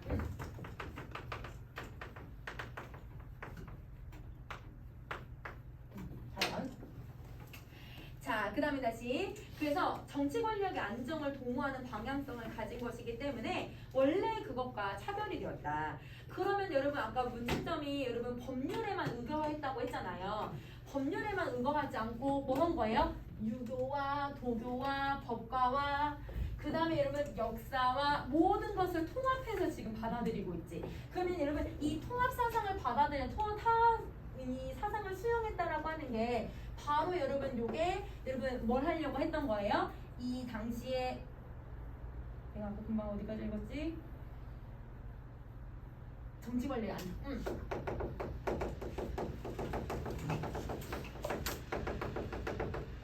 자, 정치 권력의 안정과 다른 사상을 합쳐서 방향성을 만들어냈잖아. 이거는 여러분 요 두 번째 거를 극복하려고 했었던 것 같아. 그래서 여러분 얘가 뭔가 법률에만 의거해서 이게 얘들아 극복이 돼서 타사상을 수용해서 정치 권력의 안정을 만들려고 했다. 그게 이게 진나라가 가지고 있었던 문제점 2번. 이걸 극복하는 거예요. 자, 그러면 여러분 여기서 이제 우리 구절풀이를 다시 한번 해보자. 어떤 게 얘들아 비슷한 말을 여러분 이제 만들어 주셔야 돼요. 그것과는 차별된 것이었다. 원래 그것과는 진나라야. 맞아. 얘들아 원래 그것과 차별된 게 뭐였냐면 유가의 사상은 진나라에서 했던 사상들의 그 행위들을 다 반대했고 다 차별화한 얘들 사상이었다. 이렇게 얘기를 해주면 되겠지. 그래서 얘는 진나라의 통치 방법. 요거를 여러분 정리해 주시면 될 것 같아요. 요거의 다른 말은 진나라의 통치 방법이에요. 자, 그럼 다시 할게요. 유가의 사상은 과도한 융통성으로 여기 왜 과도한 융통성이야? 융통성은 여러분 너무 많은 것을 받아들인 거잖아. 타 사상을 수용한 것을 얘기를 해요. 이게 한계예요. 여러분 사상을 너무 많이 받아들여서 사상적인 정체성이 문제가 되기도 했지만 그러면 여러분 유가가 가지고 있는 한계점. 유가의 한계. 그렇지만 군주의 정치 행위에 따라서 천명이 결정이 되는 것을 지적을 하고 얘들아 왜 군주의 정치 행위에 따라서 이 천명이 달라진다고 생각을 해요? 군주가 수용하면 안정적인 정치를 하게 되고 군주가 얘들아 교만과 사치를 하면 진나라처럼 망할 거야 이렇게 얘기를 하고 있기 때문에 이 군주의 얘들아 역할이 되게 중요하다고 생각을 했어. 그래서 여러분 여기서는 이 사람은 군주의 행위의 중요성을 얘기를 하고요. 자, 그래서 여러분 이것 때문에 얘들아 중요성으로 천명이 결정된다고 얘기를 해요. 자, 그래서 인의 실현을 강조한 통합 사상이었던 것이었다. 그러면 여러분 이게 바로 이 사람의 의의죠. 의의. 자, 그리고 그의 사상은 헌무제 이후에 유교 복존의 시대를 여는 데 기여를 했다. 유교가 얘들아 발달하는데 영향을 줬다라고 했으니까 이것도 뭐가 되는 거야? 의의가 되는 거지. 그치? 그래서 여러분 맨 마지막에는 유가의 사상을 얘들아 지금 비판하기도 하고 유가의 사상의 의의도 설명하고 있다. 이렇게 정리를 해주시면 될 것 같아요. 자, 그러면 여러분 5쪽에 여러분 우리 어휘들 각 문장별로 여러분이 찾아서 와야 되는 것들 정리 한번 해버리자. 어휘들 쭉 정리할게요.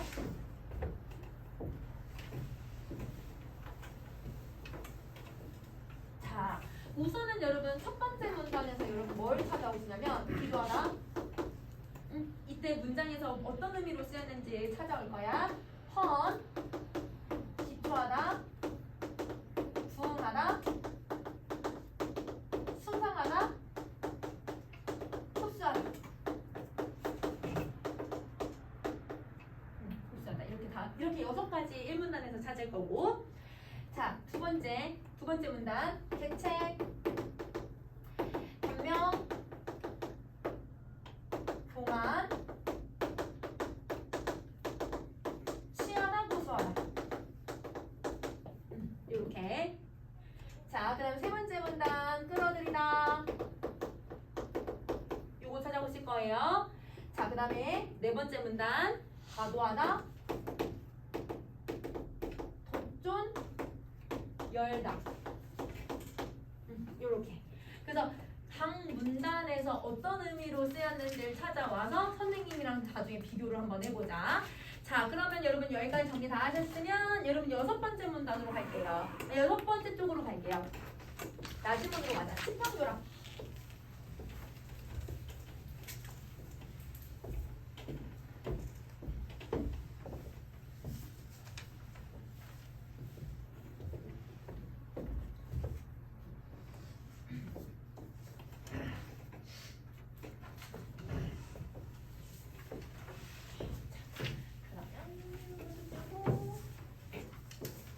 나지문 가자. 자, 첫 번째 문단. 자, 조선 초기 진행된 고려 관련 역사서 편찬은 고려 멸망의 필연성과 조선 건국의 정당성을 드러내는 작업이었다. 그러면 여러분 여기서 역사서를 편찬한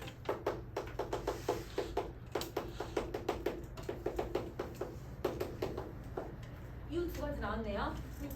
고려사와 관련된 여러분 고려 관련 역사서를 편찬한 이유는 첫 번째는 얘들아 고려가 왜 망했는지 고려가 망한 원인을 찾아야 했었고 그리고 여러분 조선 건국의 정당성을 찾아야 했었어.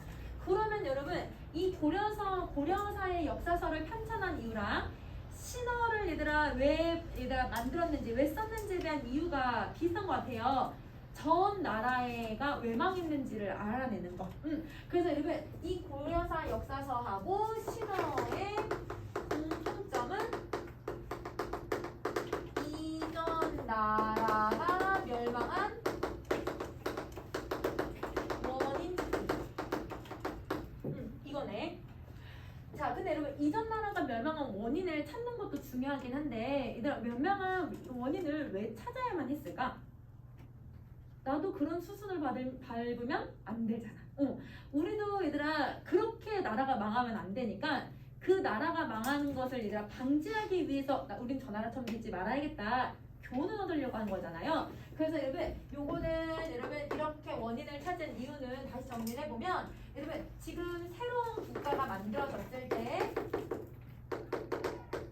이전 나라의 수순을 밟지 않기 위해.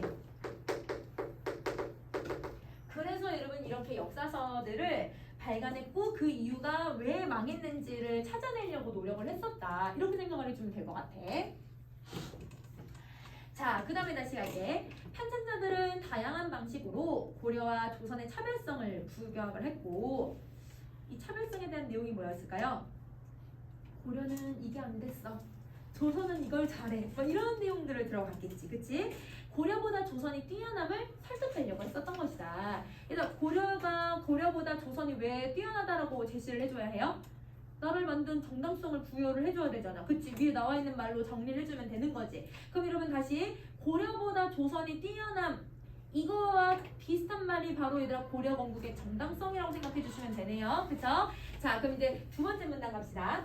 태조의 명으로 고려 말에 산출되었던 자료들을 모아서 고려에 관한 역사서가 편찬이 되었는데 왕실이 아닌 편찬자의 주관이 개입되었다라고 하는 비판이 제기되는 등 여러 문제점이 지적이 되었다. 일단 이게 어떻게 써도 문제가 됐을 거야. 왜냐면 나라가 이제 처음으로 만들어졌으니까 첫 번째 왕이 역사서를 그 전에 몇 년 전에 있었던 사건들을 쓰는 거잖아. 그러면 여러분 이게 어떻게 써야 돼? 이게 사실적으로 써야 되겠니? 아니면 이걸 약간 허구를 넣어서 써야겠니? 아니면 이제 고려를 너무 부정적으로 바라볼 거니? 긍정적으로 볼 거니? 다양한 입장들이 있었겠지. 그러면 여러분 이거는 어떻게 해도 문제점이 발생을 하는데 근데 여기서도 여러 가지의 문제점이 항상 자국이 생길 수밖에 없다. 이렇게 얘기를 하는 거죠. 그러면 여러분 우선은 태조도 얘들아 고려사를 편찬하게 했어요.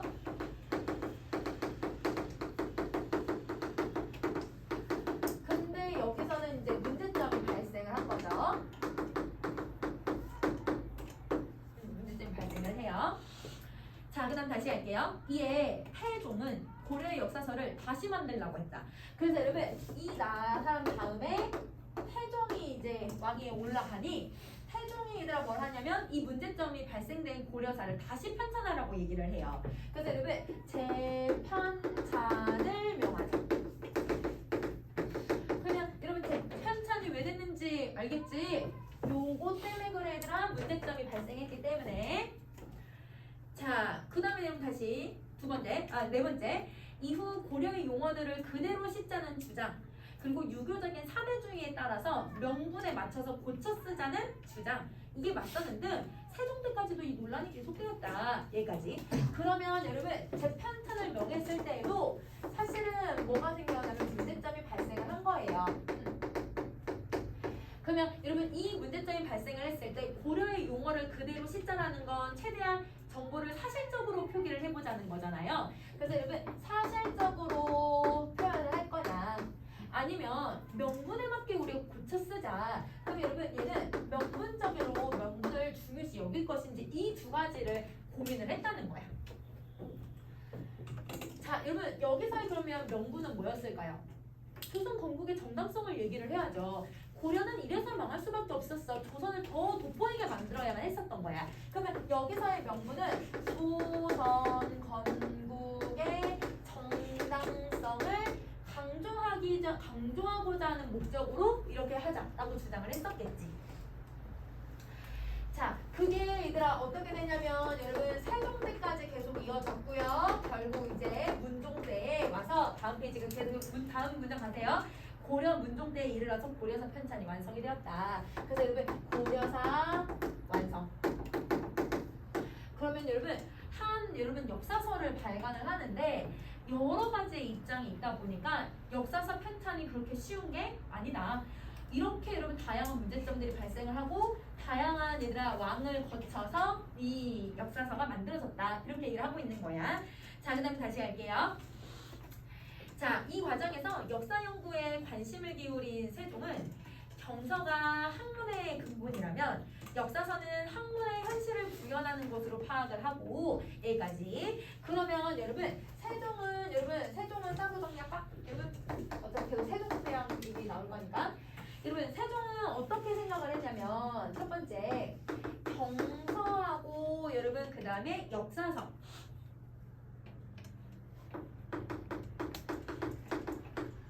이 둘의 가치를 얘들아 제시를 했는데요. 어떤 가치를 제시를 했냐면 여러분 경서는 학문의 근본.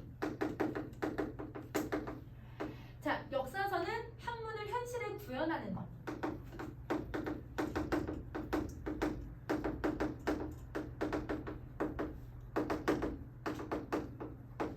자, 그러면 여러분 이 사람은 세종은 뭐하고 뭐를 여기서 되게 중요시 여겼다라는 걸 우리 파악할 수가 있냐면 이 문장에서 첫 번째 학문과 역사를 되게 중요시 여겼네. 그래서 학문과 역사의 중요성.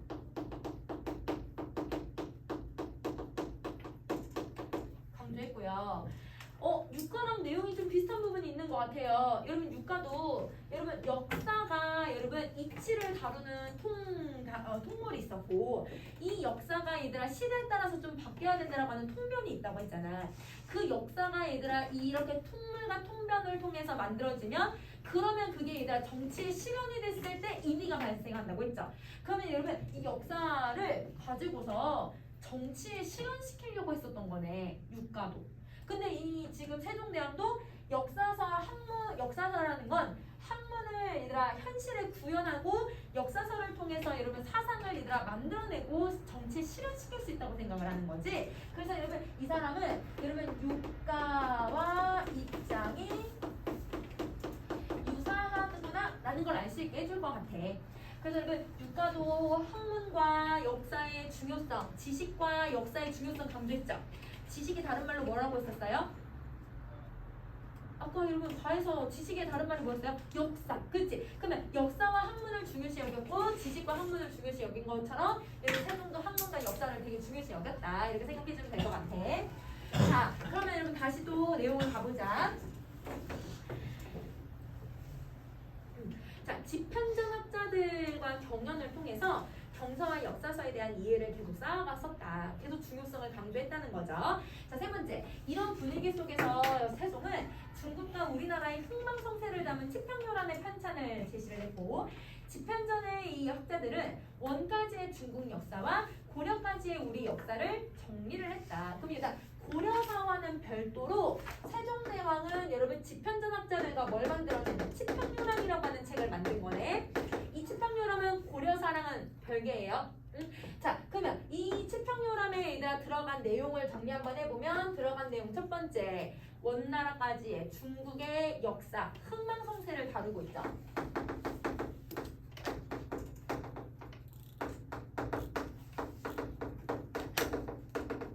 이거랑 그 다음에 얘들아 우리나라에서는 고려까지의 흥망성쇠를 다루고 있다.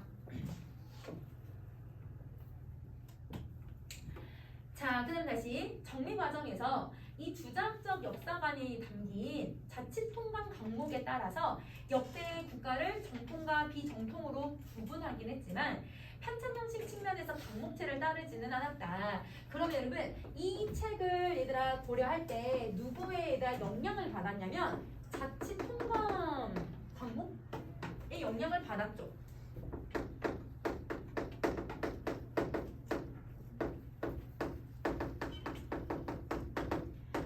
자, 그럼 여러분 이거에 영향을 받았는데요. 영향받은 게 있고요. 영향을 받지 않은 부분도 있었잖아요. 자, 여러분 자치통관 강목에 얘들아 이 영향을 받은 게 뭐예요? 정통, 비정통으로 나누는 거. 그래서 여러분 정통과 비정통으로 구분을 하고 있다라고 하는 게 여러분 첫 번째고, 두 번째 여러분 이거의 영향을 받지 않은 건 뭐냐면 강목체를 따르지는 않았다는 거. 그래서 여러분 형식인 강목체를 따르지는 않아요. 강목체를 따르지는 않는다. 자, 그럼 다시 갈게. 자, 또한 올바른 정치의 여부에 따라서 이 국가의 운명이 다하고 천명이 옮겨간다는 내용을 드러내고자 기존의 역사서와 달리 이 국가 간의 전쟁과 외교 문제, 국가의 말기의 혼란과 새 국가 초기의 혼란 수습들을 더 부각을 했다. 그러면 여러분 여기서 세종대왕은 치평요람을 통해서 뭘 드러내려고 했었냐면 여러분 운명이 다하는 것. 그래서 여러분 저 올바른 정치 여부에 따라 올바른 정치 여부에 따라서 천명이 다하고 그 천명이 다해감으로써 이들아 뭐 하냐면 새로운 나라가 만들어질 수도 있고 나라가 멸망할 수도 있고 나라가 다시 흥망성쇠를 할 수 있다라고 하는 걸 여기에 초점을 두고 싶었대. 그러면 여러분 천명이 옮겨간다라는 건 유가랑 어때요? 내용 똑같죠? 유가도 여러분 누구에 의해서 천명이 옮겨간다고 생각했어요? 왕의 얘들아 수양의 자질, 왕이 어떤 정치를 하느냐 이거에 따라 달라진다고 했는데, 그러면 둘 다 똑같이 왕이 어떤 정치를 하느냐, 나라에서 올바른 정치를 어떻게 하느냐 비슷한 입장을 가지고 있다라고 생각을 해주면 되겠지. 이게 얘들아 유가의 공통점이 되는 거야.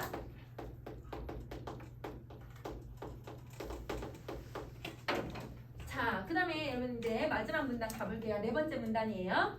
이러한 편찬 방식은 국가의 흥망성쇠를 거울 삼아서 국가를 잘 운영하겠다는 목적 이외에도 새 국가 토대를 마련하려는 의도가 전제가 된 것이다. 그래서 여러분 두 가지야. 고려가 망했으니까 우리 이렇게 하지 말아야지. 근데 우리는 새로운 나라가 만들었으니까 이렇게 나라를 다스릴 거야 라고 하는 각오라는 거야.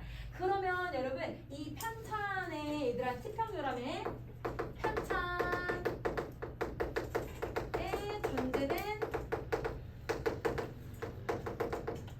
전제된 이런 편찬 목적을 정리해보면 두 가지예요. 여러분 다른 사람의 잘못된 점을 내가 나는 저 사람처럼 되지 말아야지. 우리 이러잖아. 잘 되는 사람들이라 되게 훌륭한 사람을 보면서 나 저 사람처럼 돼야 돼 라고 생각할 수도 있지만 난 저 사람처럼 안 돼야지 이렇게 해서도 교훈을 얻을 수 있잖아. 이거를 한자성어로 뭐라고 하냐면 반면교사라고 하거든요. 반면교사, 반대 측면을 가지고서 배운다 라는 뜻이에요. 고려의 나라, 즉 여러분 잘못된 나라들이 올바른 정치를 하지 않은 나라들을 보면서 뭐 하는 거예요? 반면교사하려는 목적도 있고, 내가 새롭게 나라를 다스리니까 잘 다스려야지 각오도 드러내고 있다는 거야. 그래서 여러분 얘는 목적이 반면교사의 목적도 있고, 이 말을 쓰는 이거 의미를 파악을 해주면 좋을 것 같아. 그리고 여러분 내가 새 나라를 다스리는 각오도 드러내고 있다. 이렇게 생각을 해주시면 돼요. 자, 그 다음에 다시 이런 의도가 집중적으로 반영된 게 치평요람의 국조 부분이 이런 부분 더 잘 드러난다. 이 부분의 편찬자들은 유교적 시각에서 고려 정치를 바라보며 불교 사상의 폐단을 비롯해서 문제점을 다각도로 드러냈고, 이를 통해서 유교적 사회로 변화를 주장을 했다. 그럼 자, 여러분 여기서 국조의 내용을 보면 치평요람 국조를 보면 편찬자들이 어떻게 생각했다는 거예요? 고려에는 폐단이 있었어. 그럼 여러분 고려에 폐단이 있었고 고려가 망할 수밖에 없는 원인이야. 그래서 여러분 멸망을 하게 된 거고, 나라가 멸망을 했으니까 여러분 우리는 뭘 하자는 거예요? 그렇게 하면 안 되겠다. 우리는 여러분 유교적 사회가 돼야겠다.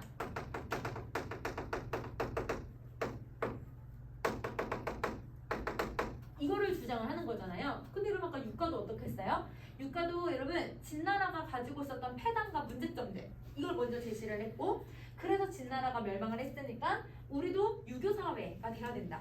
유교와 법가와 도가를 가지고서 우리가 이걸 가지고 우리가 왕도 정치를 해야 된다. 이렇게 주장을 했잖아. 이것도 비슷하네. 그치? 근데 여러분 이거는 세종에 대한 이야기가 아니라 이 국조를 편찬한 편찬자의 생각이라고 했어요. 그래서 여러분 여기를 편찬한 사람들이 있는데 이 편찬자하고 여러분 유가와의 공통점을 드러내는 거죠.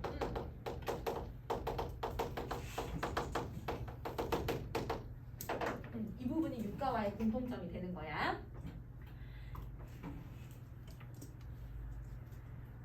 자, 그 다음 갈게요. 이성계의 능력과 업적을 담기는 했지만 그것이 조선 건국을 정당화하기에는 너무 좀 불충분했기 때문에 세종은 역사적 사실의 배경으로 조선 왕조의 우수성을 부각한 용비어천가의 편찬을 지시를 했다. 그리고 이는 왕조의 우수성과 정통성을 경전과 역사의 다양한 근거를 통해서 보여주려고 했던 것이었다. 그래서 여러분 이 용비어천가를 얘들아 발간한 이유도 여러분 이 조선 건국을 했을 때 그 정당성이 어디서 나타나고 있는지를 설명하려고 했던 거래요. 그러면 여러분 책이 뭐가 나왔냐면 세 번째 용비어천가가 나오네요. 세종대왕이 얘들아 치평요람뿐만 아니라 용비어천가를 만든 이유도 얘들아 이거는 정당성을 확보하기 위해. 그래서 여러분 문제에 이렇게 용비어천가에 대한 문제를 많이 내기도 해. 그래서 여러분 용비어천가의 내용을 선생님이 간단하게 좀 정리를 할게요. 그냥 문제 나올 수도 있으니까. 자, 여러분 용비어천가의 내용은 크게 세 가지예요. 자, 첫 번째 어떤 내용이 들어가냐면 중국의 얘들아 뛰어난 성현들의 얘들아 이 역사에 대한 내용이 들어가요. 옛날 중국 어떤 왕이 있는데 그 왕이 이렇게 해서 나라를 다스렸어. 이렇게 태평성대를 만들었어. 이 왕은 이렇게 해서 아주 무용담을 보여주기도 하고 이 왕은 전쟁에서 승리를 이끌었어. 이런 식으로 중국의 역사의 왕들의 일화들을 제시를 해요. 그래서 여러분 중국 역사에 나온 얘들아 왕들의 얘들아 무용담들을 드러내고 그 다음 줄에 뭐가 들어가냐면 이성계의 얘들아 무용담을 넣어요. 여러분 요걸 넣고 그 다음 문장에 무조건 얘들아 두 줄씩 들어가 있거든 용비어천가가. 그래서 여러분 첫 번째 줄은 중국에 대한 역사, 두 번째 줄은 이성계의 무용담이 들어가.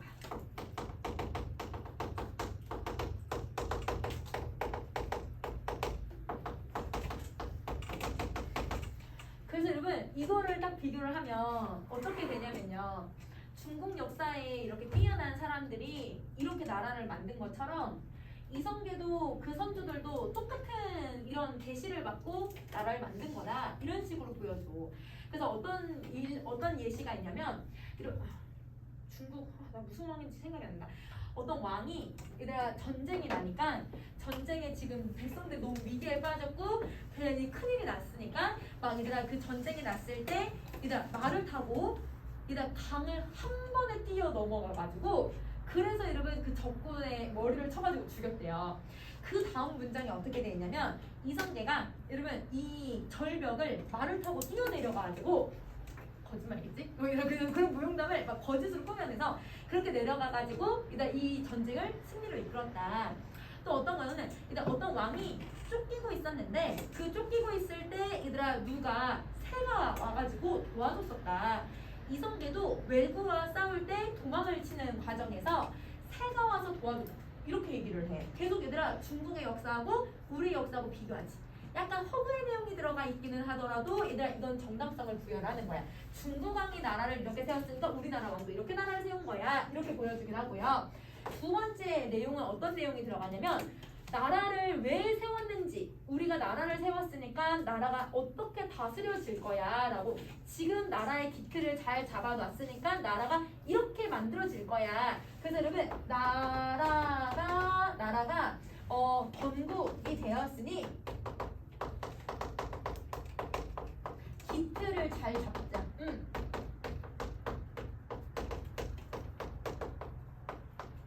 그래야 천년 후에도 나라가 완성이 되고 그 다음도 나라가 만들어진다라고 주장을 하는 거예요. 자, 그 다음에 이런 용비어천가의 마지막 내용이에요. 후대 왕들아 이제 나라 잘 다스려야 돼. 후대 왕들아 선조들을 본받아서 나라 잘 다스려야 돼. 그래서 여러분 후대 왕들에게 경고를 하는 거예요. 후대 왕에게 얘들아 경계를 하는 거죠. 권고를 하는 거예요.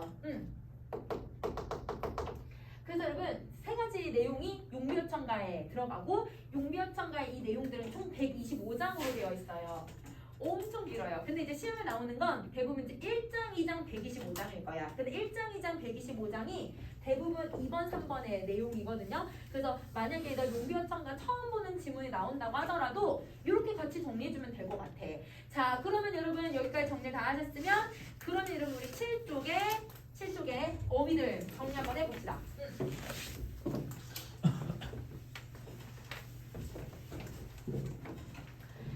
자, 여러분 7쪽에 첫 번째 문단에서 여러분이 찾아오셔야 되는 건 필연성 이거랑 그 다음에 여러분 드러내다 이 문장에서 드러내다가 어떻게 쓰이고 있는 건지 찾아오실 거예요. 자, 그 다음에 두 번째 문단 갈게요. 여러분 두 번째 문단은 여러분 술 그 다음에 이런 기울이다 구현하다 이렇게 찾아오시고 자, 그 다음에 여러분 세 번째 따르다 다하다 자, 그 다음에 네 번째 토대 지시하다. 선생님 사전에서 다 찾아가지고 뜻이 여러 가지 있는 것들 다 찾았거든? 그래서 여러분 뜻이 여러 가지 중에서 여러분이 찾으시면 학교 선생님들이 시험을 내실 때 다 사전에 있는 내용을 가지고 찾으세요. 그래서 그거는 문제는 어휘는 그래도 3-4문제는 나오니까 여러분 요거는 대비할 수 있을 것 같아. 그래서 이렇게 정리하고 그러면 여러분 우리 8쪽에 가서 8쪽에 보기에 있었던 것들을 정리 한번 해보자.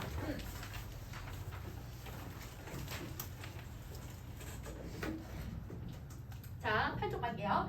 그럼 첫 번째, 윗글에서 육가와 지편자 상자들이 공통적으로 드러내고자 했던 거를 골라볼 거야. 그럼 우리 공통점들 한번 찾아볼게. 자, 첫 번째, 옛 국가의 역사를 거울 삼아서 새 국가를 안정적으로 통치하려고 했었다. 여러분 이 기억은 가에서는 여러분 어떻게 했어요? 옛 국가의 거울을 삼았다는 게 어느 나라를 얘기를 했어요? 가에서는 진나라, 그렇지? 그래서 여러분 진나라를 거울 삼아서 어느 나라를 잘 다스리려고 노력을 했던 거야? 한나라, 그렇지? 그래서 여러분 한나라를 잘 다스리려고 노력을 했던 거죠. 그러면 여러분 가는 여러분 이 기억의 내용이 많네요, 그렇죠? 자, 그 다음에 여러분 나를 갈게요. 나는 여러분 이전의 나라가 어느 나라가 나왔어요? 고려, 그치? 그 여러분 고려가 나왔고 새로운 나라 어느 나라를 얘기를 해요? 조선이라고 하는 나라를 잘 다스려 보려고 해서 노력을 한 거잖아. 그러면 여러분 요것도 맞지? 그래서 여러분 기억은 여러분 이 두 가지문 나지문에 모두 잘 드러나는 내용이라고 생각을 해주면 돼. 자, 니은 갈게요. 옛 국가의 멸망 원인은 잘못된 정치 운영에 있지 않고. 그럼 여러분 여기는 앞절의 내용하고 뒷절의 내용을 좀 정리를 해볼게. 자, 앞절의 내용 다하고 나. 그 다음에 여러분 뒷절의 내용도 다하고 나로 나눠보자. 자, 여러분 앞절의 내용에서 여러분 가는 여러분 옛 국가 진나라가 멸망한 이유는 뭐 때문이라고 생각을 했을까요? 유가가 군주가 잘 나라를 다스리지 않으면 그러면 천병이 옮긴다고 생각을 했지. 그러면 여러분 여기서 군주의 역할을 되게 중요시 여겼는데요. 그러면 군주의 역할을 얘들아 잘 강조를 했다는 건 그러면 여러분 잘못된 정치 운영에 있지 않고가 아니라 잘못된 정치를 하면 안 된다고 생각을 하는 거네. 그럼 여러분 이거는 여러분 정치의 중요성을 얘기하고 있는 거니까 이 앞절에 대한 내용이 맞아요? 틀려요? 틀리죠. 그쵸? 그럼 여러분 이거는 X. 가는 될 수는 없어. 자, 그 다음 나도 한번 가볼게. 나는 여러분 선생님이 뭐라고 했어요? 대놓고 올바른 정치 여부에 따라서 천명이 옮겨간다고 얘기를 했잖아. 그래서 여러분 얘는 올바른 정치 여부에 따라서 나라가 망하기도 하고 흥하기도 한다고 얘기를 하고 있으니까 그러면 이것도 정치의 중요성 얘기하고 있는 거네. 그러면 이것도 X가 되었지. 그러면 앞절에 대한 내용은 가나 모두 다 해당하지 않는 거. 그러면 여러분 이 니은을 가나 모두 다 얘들아 공통점으로 만들려면 어떻게 해줘야 돼요? 이 국가의 멸망 원인은 잘못된 정치 운영에 있다. 이렇게 해주면 두 개의 공통점이 되는 거지. 그치? 자, 그 다음에 이제 뒷절로 가자. 여러분 새 국가로 천명이 옮겨온 것이다 라고 했을 때 둘 다 옮겨온다고 생각을 했잖아. 그러니까 요거는 맞는 말. 이거는 공통점. 자, 그 다음에 이제 디귿도 갈게요. 여러분 디귿도 여러분 선생님이랑 앞절이랑 뒷절로 나눠서 한번 볼 건데요. 앞절이 어디까지냐면 사상적 공백을 채우기 위해까지예요. 여기랑 그 다음에 뒷절. 이것도 나랑 나눠서 한번 정리를 해보자. 자, 그러면 우선 디귿은 맨 앞에 앞절이 사상적 공백을 채우기 위해서라고 했잖아요. 다에서는 앞나라에서 진나라에서 사상적 공백이 있었어요. 분서갱유를 했잖아요. 사상을 다 없애버렸잖아요, 여러분. 사상을 통제하고 억제했다고 얘기를 했잖아. 그래서 여러분 분서갱유를 통해서 얘들아 책들을 다 태워버리고 사상을 없애버렸고 그 다음에 통합 학문도 없애버렸다고 했잖아. 그러면 여러분 얘는 사상적 이 공백이 있었네. 그래서 얘는 사상적 공백이 존재했죠. 근데 여러분 나에서는 고려가 사상이 없어요. 불교의 폐단이라고 얘기를 했거든. 불교의 폐단은 그 불교도 얘들아 하나의 사상이야. 사상은 있는데 잘못된 거지. 그러면 여러분 얘는 사상적 공백이 없어요. 그리고 여러분 불교는 또 얘들아 불교를 되게 숭상하긴 했지만 고려는 또 얘들아 유교도 나중에 받아들이기도 하고 이렇게 했으니까 그럼 사상적 공백이 없다라고 보기는 어렵지. 그러면 이거는 얘들아 공통점이 될 수 없고 차이점이라고 생각을 해줘야 돼. 그치? 둘의 차이점이야. 자, 그럼 이제 뒷절로 갈게요. 새 국가의 군주는 유교에 따라 통치해야 된다. 여러분 육가는 유교에 따라 통치해야 된다고 주장했지? 근데 여러분 세종대왕도 유교에 따라서 통치해야 된다고 주장을 했어요. 이거는 공통점이 돼야 되죠. 그러면 여러분 각각 공통점 차이점 구분할 수 있을 것 같아. 그치? 그래서 요거는 잘 기억을 해주고 자, 그 다음에 여러분 우리 다음에 있는 문제도 거기서 각각 입장을 어디에 적용할 수 있는지를 한번 봐볼게요.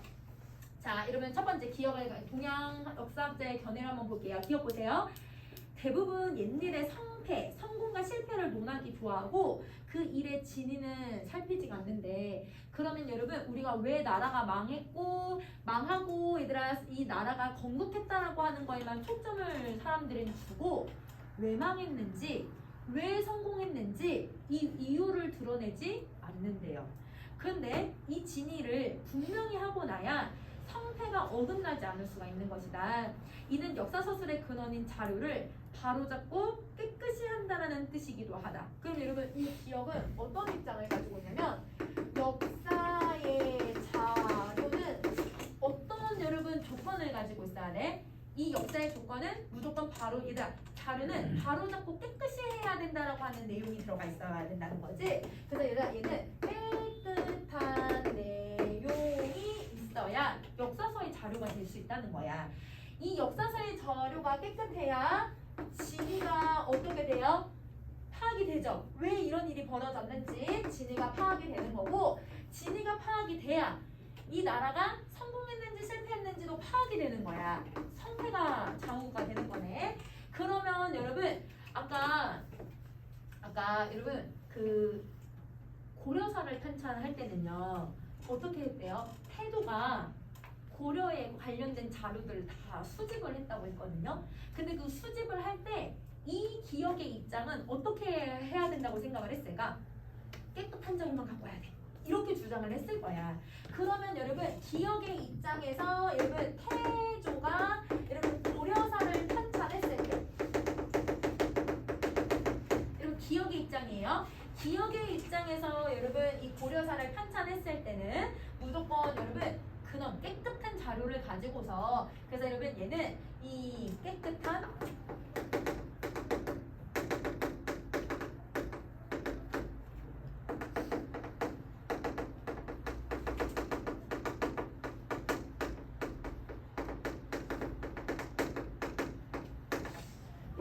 역사 자료로 서술해야 함을 강조했을 것이라고 우리는 추측할 수가 있는 거죠. 그래서 여러분 역사의 진위를 파악하기 되게 중요하니까 이런 자료를 가지고 와야 된다고 생각을 했을 거고 근데 여러분 가 같은 경우는 여러분 그 자료를 모았다라고 하는 내용이 사실은 없었어요. 그래서 여러분 아마 여러분 이 가에서는 신어에 대해서 이 기억은 어떤 입장을 가지고 있을 거냐면 만약에 이 역사의 자료가 깨끗하지 않으면 이 진나라가 망했는지 말망의 이유를 우리 지문은 파악할 수 없을 것이다. 이렇게 주장할 수도 있다는 거지. 그래서 여러분 이렇게 각각 기억의 입장에서는 여러분 자료가 정확하게 되어 있어야 진위가 파악된다. 이거를 여러분 좀 기억을 해주시면 될 것 같아요. 자, 그 다음에 이제 니은의 입장도 한번 정리를 해봅시다. 니은. 고금의 흥망은 현실의 객관적인 형태의 시세의 흐름에 해당하는 거래요. 그럼 이 말은 여러분 고려가 망했거나 진나라가 망한 거는 객관적으로 파악을 해야 된다는 거네. 자, 사림의 제주와 덕행으로 말미암은 게 아니다. 그럼 여러분 사림이 뭐냐면 사대부들이야. 여러분 사대부들이나 아니면 여러분 이런 관직에 있는 사람들이 한 사람이 잘해서 나라가 만들어진 게 아니라고 생각을 하는 거야. 그럼 다시 이성계나 아니면 여러분 정도전이 여러분 나라 이 사람 한 사람이 너무 뛰어나서 조선을 건국한 게 아니라 역사의 다양한 여러분 어떤 흐름 때문에 여러분 조선을 건국하게 된 것이다. 이렇게 보는 거야. 니은의 입장은. 그러므로 천하의 일은 시세, 일의 흐름이 되게 중요하고 행복과 불행이 다음이고 옳고 그름의 구분은 마지막이라고 하는 것이다. 그러면 여러분 얘는 이렇게 봐주면 좋을 건데요. 여러분 이 흥망을 여러분 한 개인의 제주로 설명하는 게 아니야. 그럼 예를 들면 일단 고려의 우왕이 너무 멍청해가지고 나라가 망했다? 아니라는 거야. 혹은 여러분 고려가 얘들아 그 당시에 어떤 여러분 그 탐관오리들 때문에 망했다? 이게 아니야. 그다음 고려가 얘들아 이성계가 너무 뛰어나서 고려를 멸망시키고 조선을 건국한 게 아니야. 이 모든 선생님 금방 얘기한 모든 요소들이 종합이 되어서 그래서 이게 나라가 망하고 나라가 건국한 것이다. 일이 흐름이라고 설명을 한다는 거죠. 자, 예를 들면 우리는 만약 예를 들면 우리나라에서 여러분 고종의 뭔가 무능력함 때문에 조선이 멸망했다고 보기가 어렵지. 이 사람의 입장에서는, 니은의 입장에서는 고종도 힘이 없었고 우리나라는 당시에 얘들아 너무 그 서양 세력에 의존한 게 좀 컸었고 그 다음에 또 여러분 그 당시에 여러분 일제강점기 되기 전에 여러분 무능한 그런 관리들 자기 이권만 탐하려고 했던 관리들이 너무 많았고 그 다음에 얘들아 뭐 이런 여러 가지들의 요소들이 결합이 되어서 우리나라가 빼앗긴 거잖아요. 이 사람의 입장은 일의 시세라는 게 그런 거야. 일의 시세, 일의 흐름, 흥망의 시세 이거는 그 여러 가지의 종합적인 요소들 때문에 나라가 흥하고 망할 수 있는 것이다. 이렇게 주장을 하는 거야. 자, 그래서 여러분 이게 아니라 여러분 이 객관적인 시세로 보자 이런 입장이기 때문에 여러분 각각의 얘들아 치평요람에서도 이 흥망을 다루고 있었다고 했잖아요. 그 치평요람에서 흥망을 다룰 때 니은의 관점에서 보면 그 흥망은 객관적인 시세이다 라고 주장을 할 수 있다는 거야. 자, 마지막 디귿을 갈게 얘들아. 디귿은 도의 본체는 여러분 이 경서에 있지만 그 쓰임은 역사서에 담겨 있대요. 그럼 자 여러분 경서에는 뭐가 담겨져 있대요? 도의 본체라는 건 본질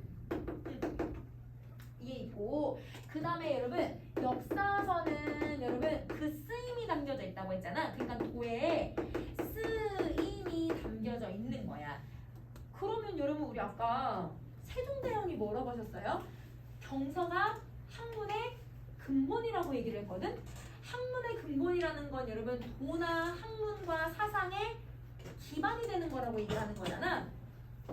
똑같은 말이야 얘들아. 그래서 도의 본질이라고 하는 이 말이 아까 여러분 세종대왕이 경서는 학문의 근본이다 이렇게 주장한 거랑 똑같은 말이라는 거야.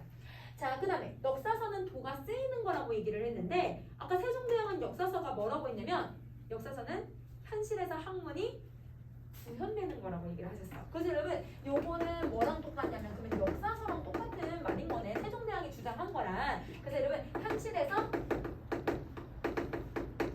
학문을 구현한다. 그럼 여러분 학문을 구현한다는 건 글을 쓰고 있다? 이걸 쓴다? 라는 뜻이 되는 거지.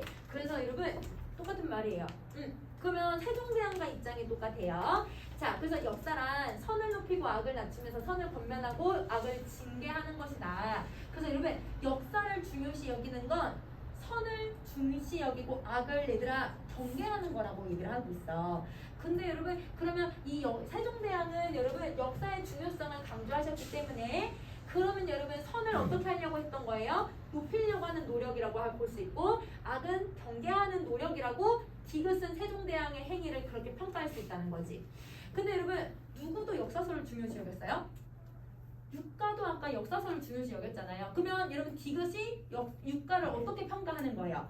유가의 행위도 선을 높이고 악을 경계하는 그치 이런 행위를 하고 있다라고 주장할 수 있다는 거야. 그래서 여러분 디귿의 입장에서는 여러분 이 세종대왕과 유가를 이렇게 평가할 수 있다 이렇게 생각을 해주면 될 것 같아. 여러분 선생님 지금 질문 2개 남았어. 그래서 여러분 그 질문 2개 여러분 개념 다시 한번 공부해 보시고 그 다음에 이제 아까 어휘는 찾으면서 한번 연습해보세요. 다음 주에 선생님 정리한 거 다시 줄게요. 그래서 맞는지 한번 가보자. 오케이, 오늘 여기까지 합시다.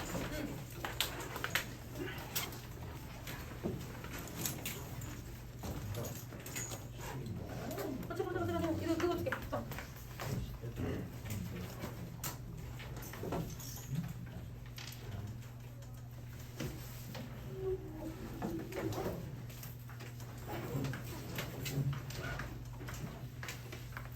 저번에 거 구조는 이거는 개인별 시간까지.